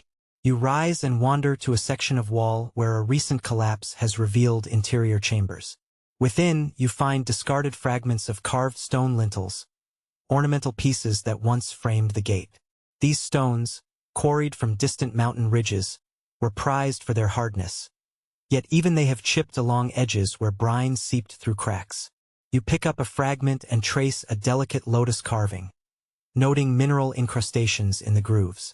It's a little-known fact that frontier palaces often incorporated harder stone imported from far-off quarries precisely to resist such decay. But even the toughest materials falter under centuries of salt attack. As afternoon light bleaches the sands, you continue along the interior wall, passing through the civilian quarter. Mud brick homes here bear the same scars. Patchy plaster, white streaks, and occasional gaps where bricks have fallen away. You see a family attempting to excavate a shallow trench at their foundation, hoping to lower the water table beneath their home. A small child watches you curiously, his dust-smeared cheeks bright with curiosity. His mother explains that they drain water into the trench, then haul it away in leather pouches, reducing the moisture that fuels salt growth. This grassroots drainage system, absent from formal irrigation schemes, reveals how ordinary people adapt when official solutions falter. Leaving the quarter, you enter the governor's audience hall, where repairs stand frozen in mid-progress. A dozen workmen have laid fresh bricks only to abandon them when the salts re-emerged. The governor himself, A weary scholar official named Tian Wei greets you with a solemn nod. He leads you to a central pillar, once the hall's most imposing support. Now it's honeycombed with tiny cavities, the brick cores hollowed where salts leached out strong minerals and left voids. He sighs and offers you tea brewed from wild mint. You sip slowly, letting the cooling bitterness steady your nerves. Some say we neglected the walls, he admits, that our focus on canals and defense blinded us to salt's slow siege. Historians are still debating whether this decay reflects a policy failure or an inevitable environmental cost. His words echo the contested academic debate buzzing back in Chang'an. Was salt's advance the result of climate change, mismanagement, or both? You follow the governor to the eastern citadel, where the protective glaze on fired bricks has blistered away. Rows of glazed bricks, once bright blue and green, now look dull and pitted. The glaze, imported from Luoyang's arsenic-based kilns, was prized for water resistance. Yet even it succumbs to repeated salt crystallization cycles. You run a finger over a shard, tasting the faint metallic tang. This fact, recorded in culinary arsenals rather than architectural manuals, reminds you that the same lead glazes used on palace ceramics were applied to frontier bricks, linking aesthetics and defense in a single failing. You step outside into the late afternoon glare, where the citadel's base is ringed by a belt of broken bricks forming a shallow moat. Originally designed to collect runoff, the moat now traps saline dust blown from the flats. You watch villagers collect the brine-flecked water in clay jugs, using it to wash vegetables before cooking. It's an improvised sanitation measure. A handful of salt may purify water by killing bacteria, though at the expense of more wall erosion. This paradox, using saline water from decayed walls to sustain life, speaks to both resourcefulness and desperation. Continuing your patrol, you reach the collapsed southwest tower. Here, the wall has sheared away completely, exposing the sandy interior. You peer into the gap and see layers of straw and mud compressed into a thick block. Between layers, you spot horizontal cracks where salts formed cemented bands. Over time, these bands acted like wedges, prying bricks apart. You lower a torch into the void, watching dust motes dance in the beam. It feels like peering into the fortress's skeleton, where skeletal salts hold it up even as they tear it down. You step back and recall a strange anecdote you once read. Frontier engineers sometimes baked salt-soaked bricks under rigged braziers to drive out moisture before laying them. This pretreatment, recorded only in a single fragmentary inscription, aimed to reduce salt infiltration by starting the drying process before construction. Yet it was labor-intensive and rarely practiced, reserved for ceremonial halls. As you stand amidst ruin, you wonder how many bricks here underwent that ritual. Likely none, and the ghosts of absent precautions linger in every crack. As dusk approaches, you head to the granary district, where storehouses of grain stand on raised platforms. Their thick walls are plastered with lime, but you notice telltale salt streaks along the base. Local scribes unload sacks of barley and wheat, wiping them with cloth before stacking to prevent moisture uptake. Imagine grain trading zones experimenting with salt mitigation to save precious crops. You observe a scribe dipping cloth into a clay slurry mixed with crushed oyster shells. Another obscure hack meant to block salt from seeping into the building's core. You make meticulous notes. Oyster shell plaster, rare but effective. Night settles and lanterns flicker along the wall's battlements. You climb to the top of a surviving tower and lean against a crumbling merlin. Below, the city lies in semi-darkness, its silhouettes softened by salt dust haze. You gaze eastward toward the salt flats, where ghostly ridges gleam by lantern light. It feels as if the land itself conspires with the salt to reclaim every human edifice. Yet in that darkness you also sense resilience. Scaffolding braces that will be replaced, goat hides that will be renewed, drainage trenches that will be dug deeper.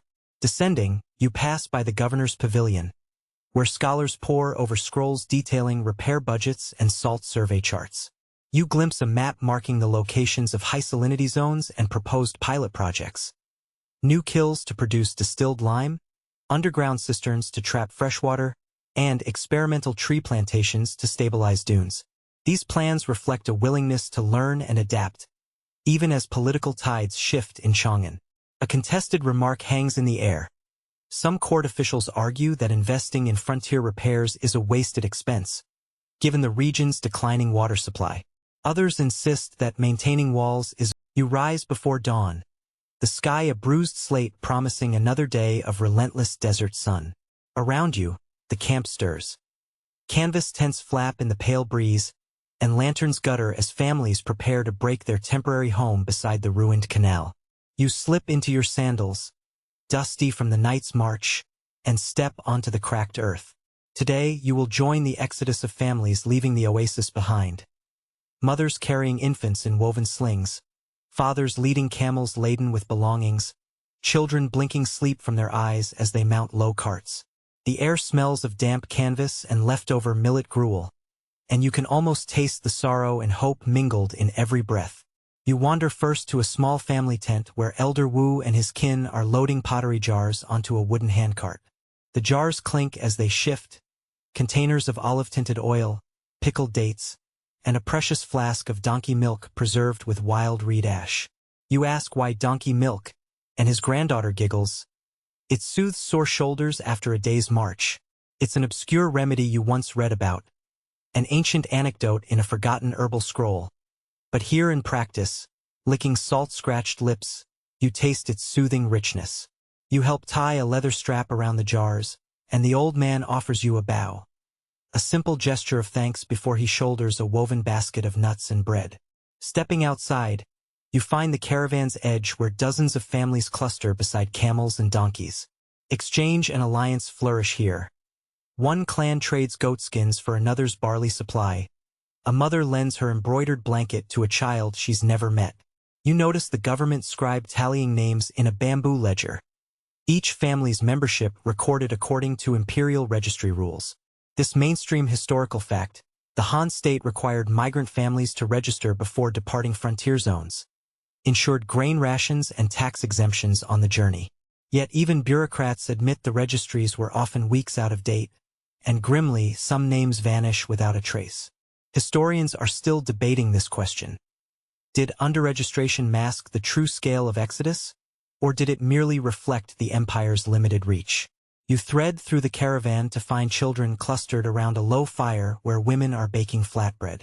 The dough is mixed with crushed date pits, a quirky local trick to add a nutty flavor and stretch precious flour supplies.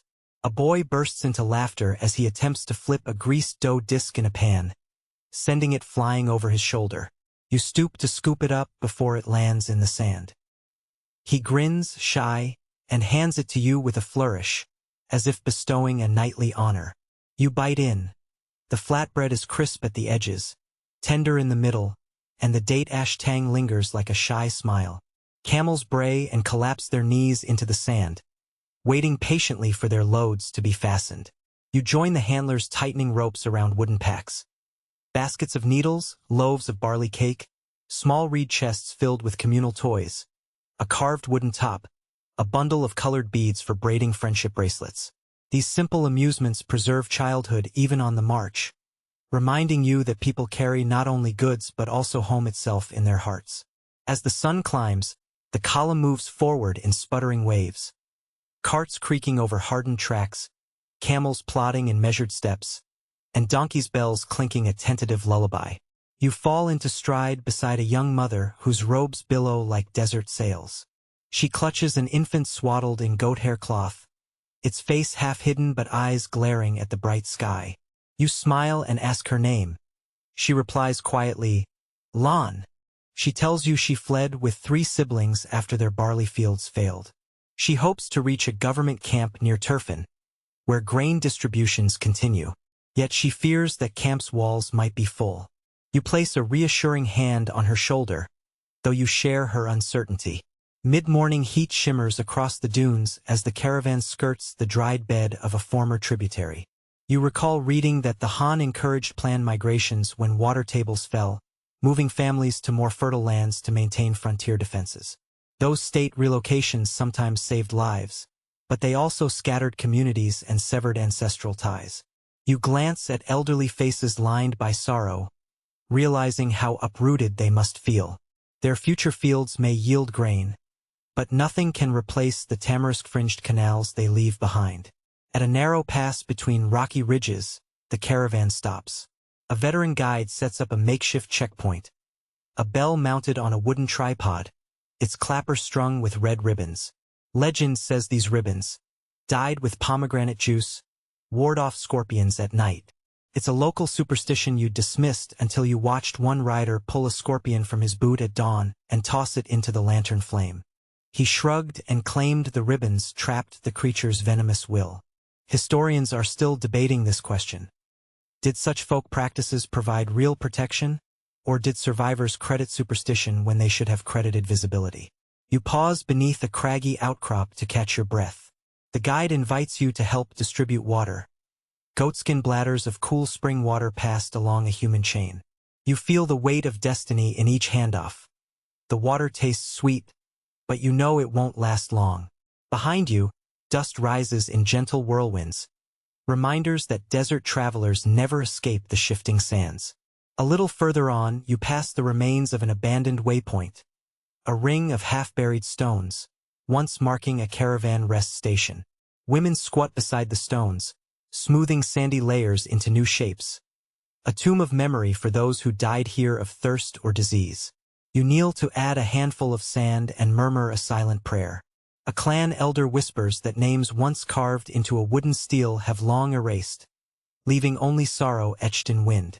Yet families still honor these lost travelers with incense at dusk. As noon approaches, you lead the column into a narrow canyon where shade flits across stark walls.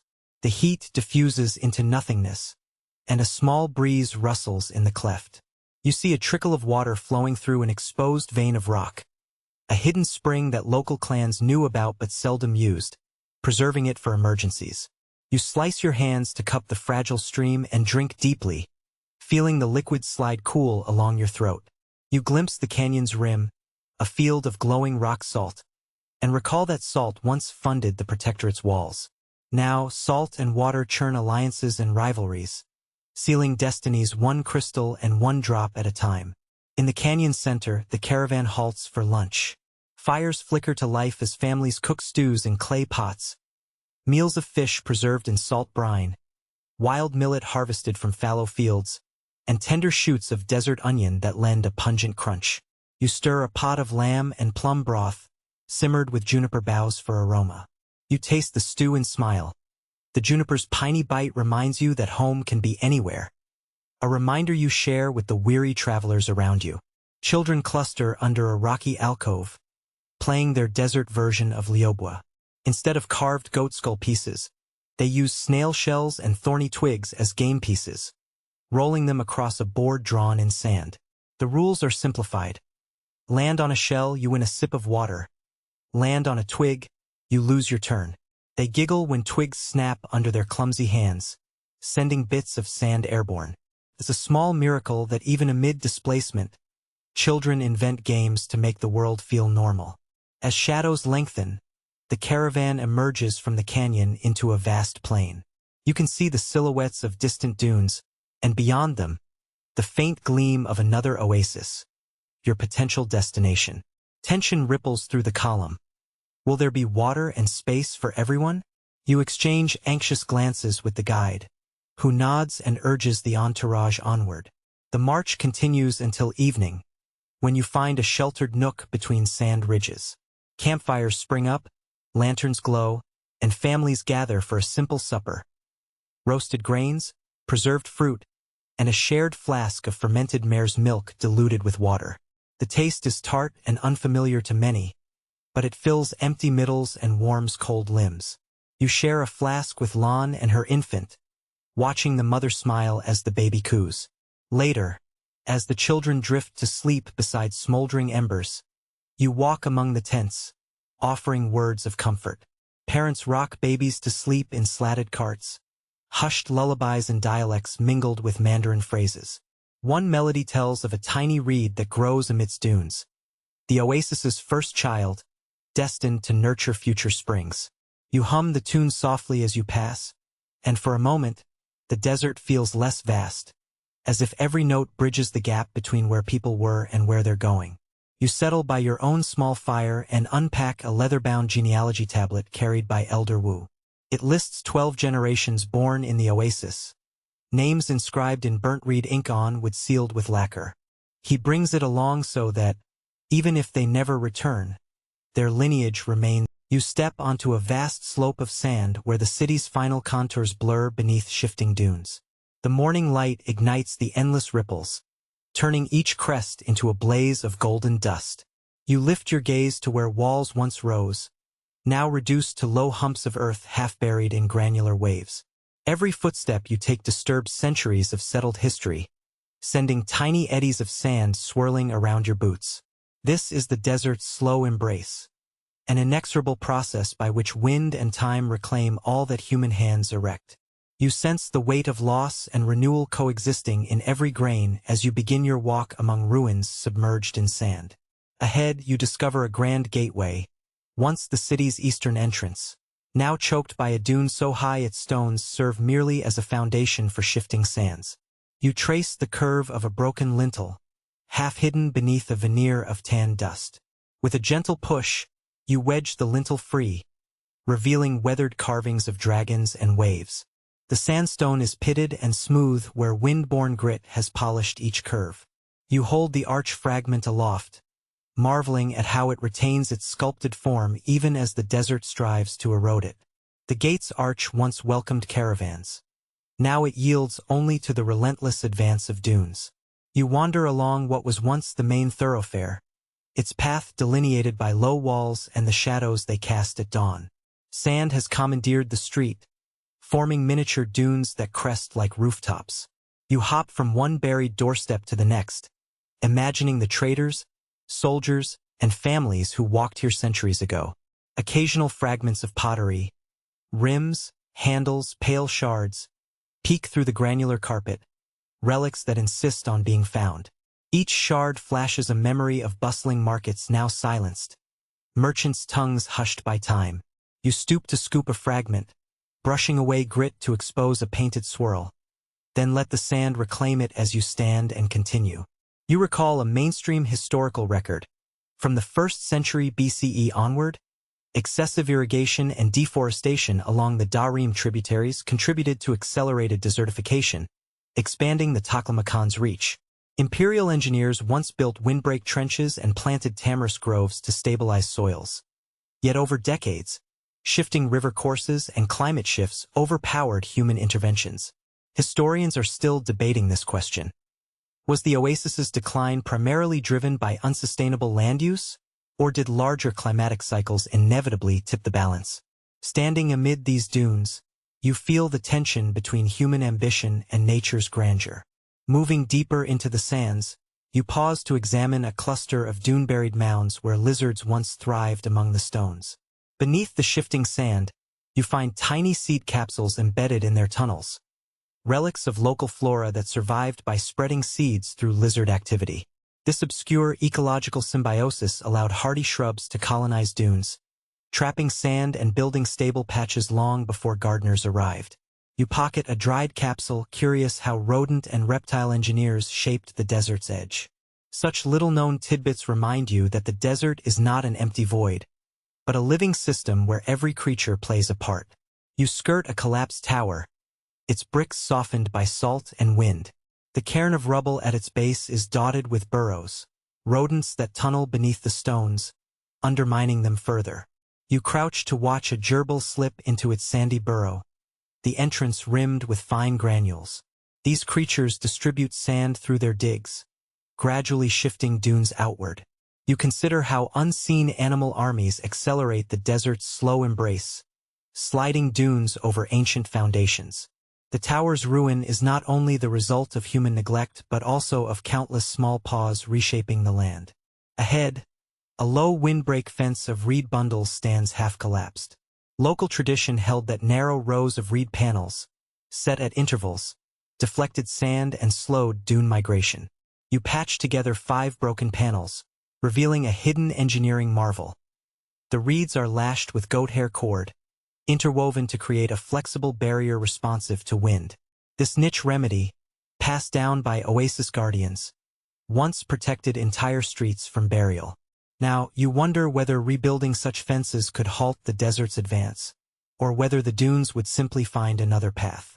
Just beyond, you discover the entrance to a half-buried archive, a vaulted chamber whose doorway yawns like a sand-blushed mouth. The roof has collapsed in places, and sand has sifted inside to cover bamboo scrolls. You blow across a tangle of ribbons, uncovering a fragment of silk-lined vellum inscribed with a partial map of canals. The characters are faint but legible. Names of water gates, dates of channel repairs. You note their curved shapes, imagining the scribes who once dutifully recorded every hydraulic adjustment. Even now, beneath these dunes, the oasis's lifelines linger in fragile script. A wind gust rattles loose sand along the chamber floor, and you retreat before you're buried. Outside, the dunes stretch like a frozen sea, their ripples aligned by the prevalent northwest wind. You set your compass by the crest's uniform orientation, a navigation trick used by caravans to track compass variants before magnets were known. This mainstream fact, desert travelers relied on dune geometry to correct east-west drift, a lost art now only studied by scholars of ancient navigation who argue over its reliability in varying wind regimes. You wander next to a small sunken courtyard where a collapsed temple once stood. Late afternoon light filters through jagged openings in the roof, illuminating moss that defies expectation in this arid realm. The moss wraps around carved pillars, feeding on brief condensation after rare rains. A closer look reveals spores lodged deep in stone fissures, proof that even in the driest climates, life seizes every opportunity. This obscure phenomenon, cryptic, enduring flora cradled by stone, endures far longer than many desert plants, a testament to nature's persistence. You climb onto a low section of wall, seating yourself on a cushion of silver sand. From here, you survey the remaining outlines. Half-intact room foundations, the base of a water tower, a mosaic floor smeared with grit. You let the wind draw lines in the sand before you, a natural artistry erasing and rewriting patterns with every gust. It occurs to you that mapping these ruins is like chasing a mirage. Each survey quickly becomes obsolete as the dunes slip into new formations. You ponder whether preserving memory requires capturing each moment, or relinquishing efforts and allowing the desert its quiet triumph. Below you, a line of ant hills clusters at the foot of a dune. You lean in, spotting the anthills' smooth exteriors and small entrances. Ants here accumulate pebbles and organic matter to build mounds that resist wind scour. Over time, these biogenic structures act as natural anchors, stabilizing small patches of sand and giving seedlings a foothold. This little-known fact underlines how tiny architects sculpt the desert floor, providing lifelines for scattered shrubs. You sketch their mounds, marveling at the scale of their influence. As the sun lowers, you visit a half-collapsed grove of palm stumps, once the heart of a communal orchard. The stumps sit half-swallowed by dunes, their rings visible where wind has scoured deep around them. You count the rings, over a dozen, each marking a year of growth in shifting sands. You carve a notch to remember the date, then move on, knowing that no one will read your tally centuries from now. Still, you leave your mark, a small protest against oblivion. You pause at the site of the former water tower, its base a ring of crumbling brick. The tower supplied water to the palace quarter, but now the bricks form a miniature amphitheater where sand whispers through open arches. You sit inside, feeling echoes of waters rise and fall, of bucketfuls drawn to feed empire. You shut your eyes, remembering the steady clang of metal buckets striking stone, a sound long silenced by entropy. Rising, you wander to a narrow channel carved centuries ago to divert floodwaters. It runs dry now, transforming into a dune-lined gully. You walk its length, noticing early attempts to shelter the banks with hidden cannet pipes, clay conduits once buried beneath silt to deliver groundwater.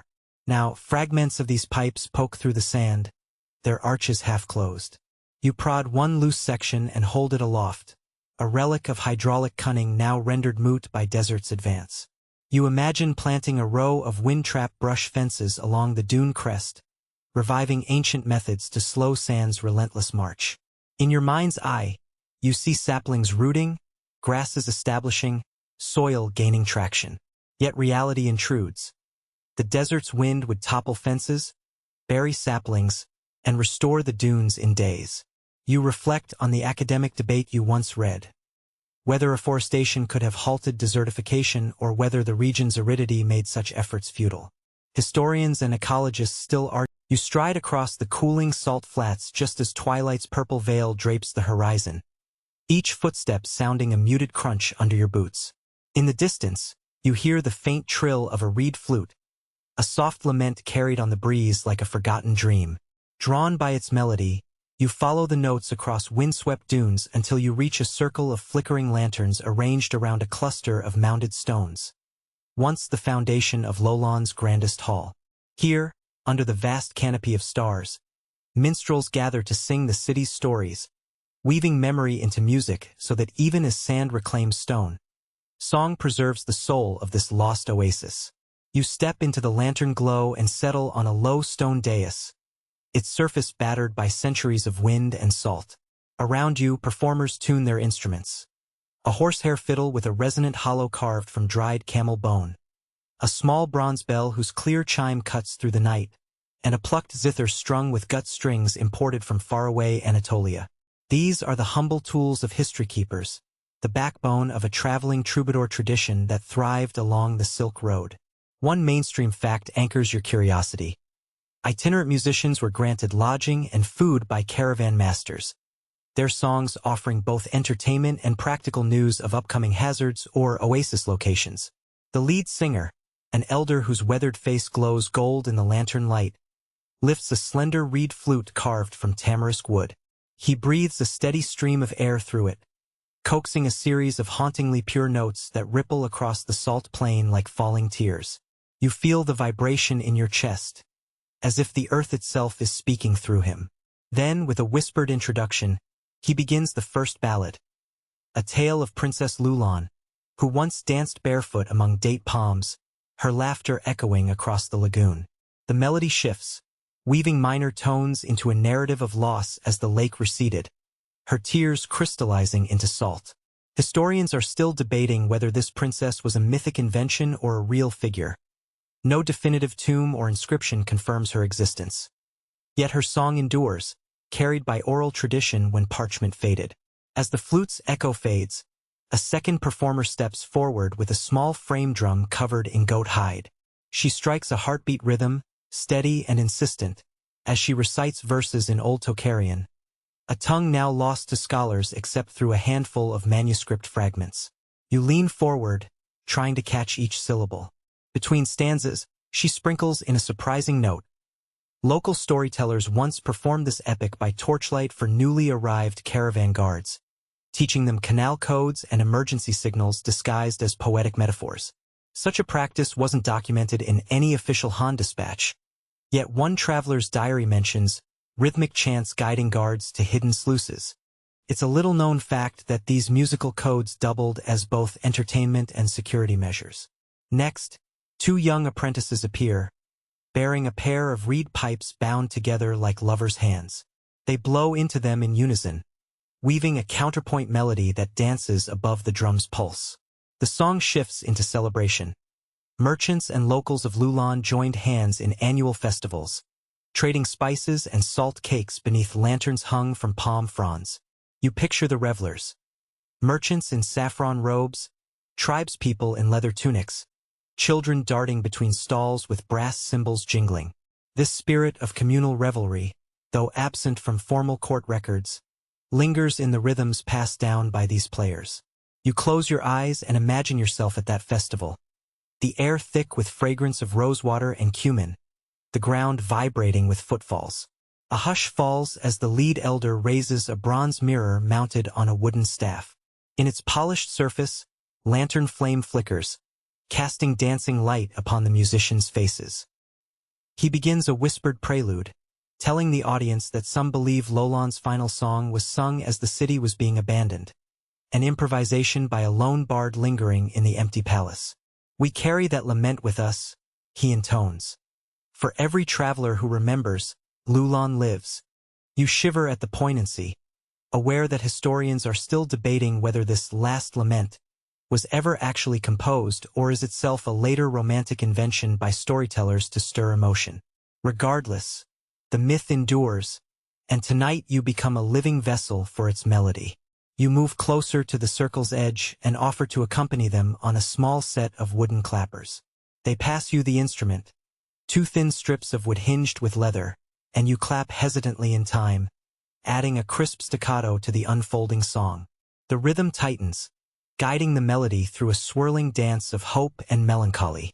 Each clap feels like a heartbeat, affirming your role in carrying the story forward. A quick joke flits through your mind that you've just become part of an ancient flash mob, but the mood is reverent, not silly. Still, you manage a small grin as you clap, and the elder's eyes crinkle in approval. The song builds toward its final refrain, a soaring, wordless melody played on the reed flute, echoing that initial lament. Behind you, dunes stand sentinel, and you imagine them shifting in time with the music, blotting out the physical city even as memory rises in song. You feel an ache for structures lost, for irrigation channels buried, for walls reclaimed by salt and wind. Yet you also feel gratitude. Without these songs, Lowland's pulse would fade into silence. The music here is more than notes. It is a pact between past and present, binding you to a lineage of listeners and performers stretching unbroken across millennia. After the final note fades, you hear a soft rustle of approval.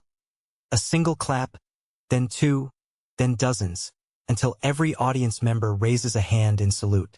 You join them, palms meeting wood, echoing the elders' chorus of remembrance. In that moment, the desert's hush feels less absolute. It holds echoes, resonances that refuse to vanish. The musicians begin a lighter reel, a tune once danced by caravanners to celebrate safe passage through sandstorms. Young and old step into the lantern circle, weaving simple steps you try to follow. A stomp, a turn, a snap of the fingers. You laugh at your clumsy attempts, feeling sand sift between your toes. A traveling dancer teaches you a flourish borrowed from Persian war dances, arms raised like palm fronds swaying in the wind. Each step inscribes the city's story onto your soles, a living map of memory. In the lull between tunes, you speak quietly with the elder bard. You ask how these songs survived when stone crumbled. He smiles faintly. Music lives in the heart, not the clay. Every traveler learns a verse, remembers a melody, then passes it on. Even if the next oasis buries the last, the song rides on a breeze until someone hears it and sings again. You nod, struck by how this oral tradition parallels the desert wind. Both invisible, both carrying change, both vital. As the moon climbs higher, the circle begins to break. Musicians tuck away instruments, dancers catch their breath, and you clasp hands in farewell. Each person lingers a moment, eyes bright with shared purpose, to keep Lulan alive in song. You pack away the clappers and flute fragments you borrowed as souvenirs, tangible reminders that history can be held in the hand. Before departing, you offer a final verse, improvising a short couplet in praise of the wind and water that once nurtured this place. Your voice cracks slightly, but the words carry. In dunes of white, your footsteps fade, yet voices rise where stones decayed. Your companions echo the lines, and it feels you step onto the glimmering salt crust at dawn, the horizon a pale whisper between sky and earth. Beneath your boots, each grain of salt shimmers like a tiny prism, fracturing dawn's first light into 1,000 fleeting rainbows. You pause, toes perched on a raised rib of crystallized brine, and breathe in the cold, metallic tang of the air. This is Lop Nur's final stage, where echoes of civilization slumber beneath the brine, whispering secrets only the wind can translate. You begin your journey across the flats, following a winding furrow once carved by seasonal floods. The shallow channel still holds a thin film of water, its surface so smooth it mirrors the sky. You kneel and dip your fingertips into the brine, watching ripples chase one another toward the horizon. A mainstream fact you recall. Salt lakes like Lop Nur form when rivers carrying dissolved minerals evaporate under arid sun, leaving behind thick crusts that rebuild with each cycle of flood and drought. Without this natural alchemy, the oasis you've walked through would never have existed. nor would its final farewell be so haunting. Rising, you survey the flat's vast emptiness. Scattered across the white plain are low mounds, ancient building foundations swallowed by time. You approach one, brushing salt from a rectangular stone lintel poking through the surface.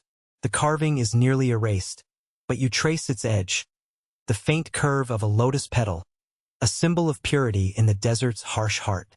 Beneath the brine, you imagine entire homes, streets, and marketplaces preserved in perfect stasis, like sunken cities in a crystalline sea. As the sun climbs, you notice curious rosettes of salt crystals at the base of each mound, clusters that grew when brine seeped into brick cracks, then evaporated in wind-sculpted patterns. An obscure fact surfaces. Desert alchemists once harvested these salt flowers to concoct healing poultices for skin ailments. They believed the crystalline bouquets held restorative power, a microcosm of the oasis's life force.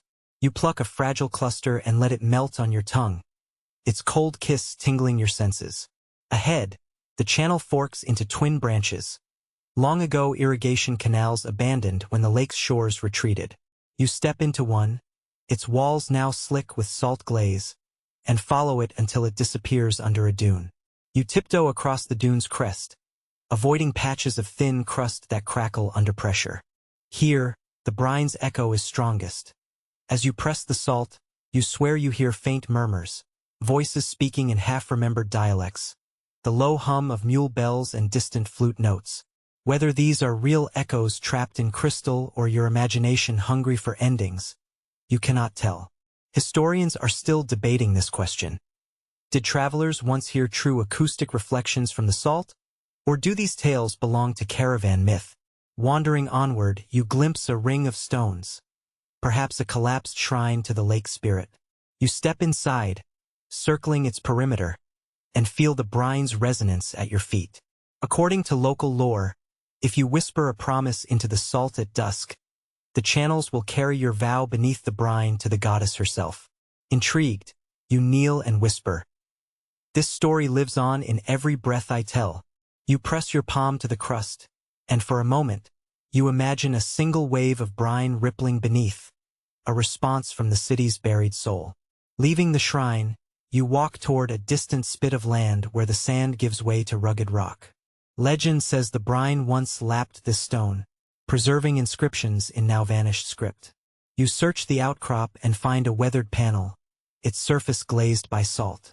Brushing gently, you reveal glimpses of angular characters, remnants of maps marking caravan routes.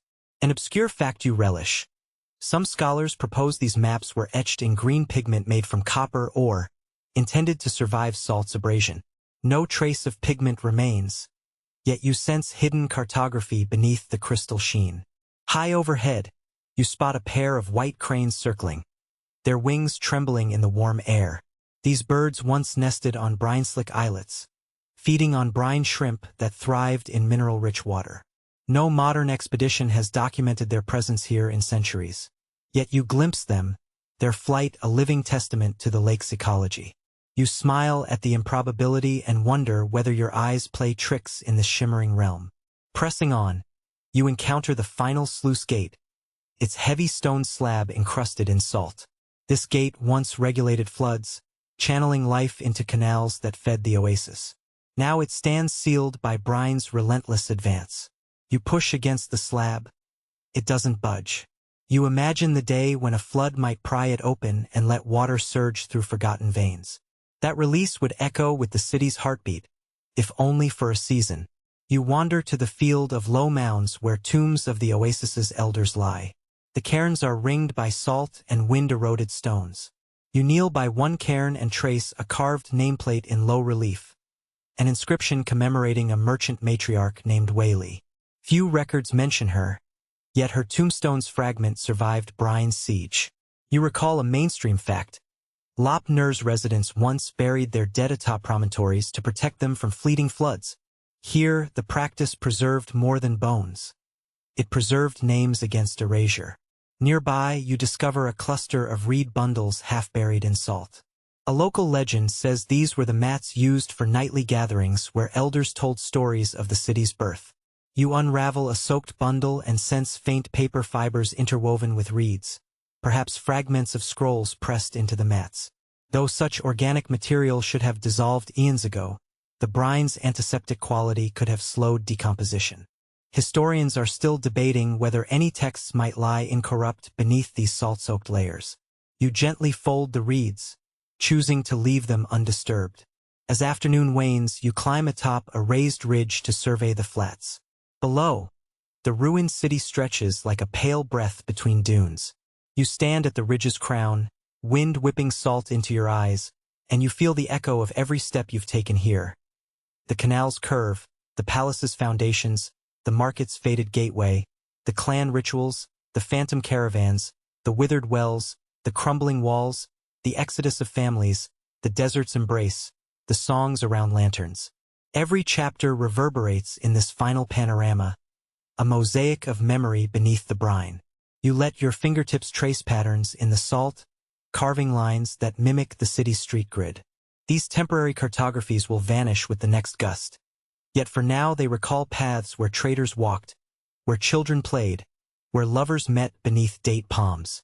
You close your eyes and imagine footsteps, yours and theirs, layered in crystalline strata. You breathe deeply, tasting salt and wind, and feel the past and present converge. As dusk falls, you kindle a small fire in a metal brazier rescued from the flat's edge. Its flame flickers orange against the brine's silver. You settle beside it, the heat a small rebellion against the desert's chill. Around you, stars ignite in the darkening sky, their reflection dancing on the salt. You draw your cloak around your shoulders and listen. The wind hums a low chorus, the brazier crackles, and in the flickering light you swear you hear distant laughter and the soft patter of footsteps. Before leaving, you scoop a handful of salt and let it sift through your fingers like memory's sands. You whisper into the fire, "I carry your echoes with me." Embers drift upward, carrying your vow beyond sight. You rise and step away, the brazier's glow shrinking behind you until only the wind and stars remain to linger over the brine. As darkness settles, the moonlight spreads like a soft silk veil across the salt flats, bathing every crystalline ridge in gentle silver.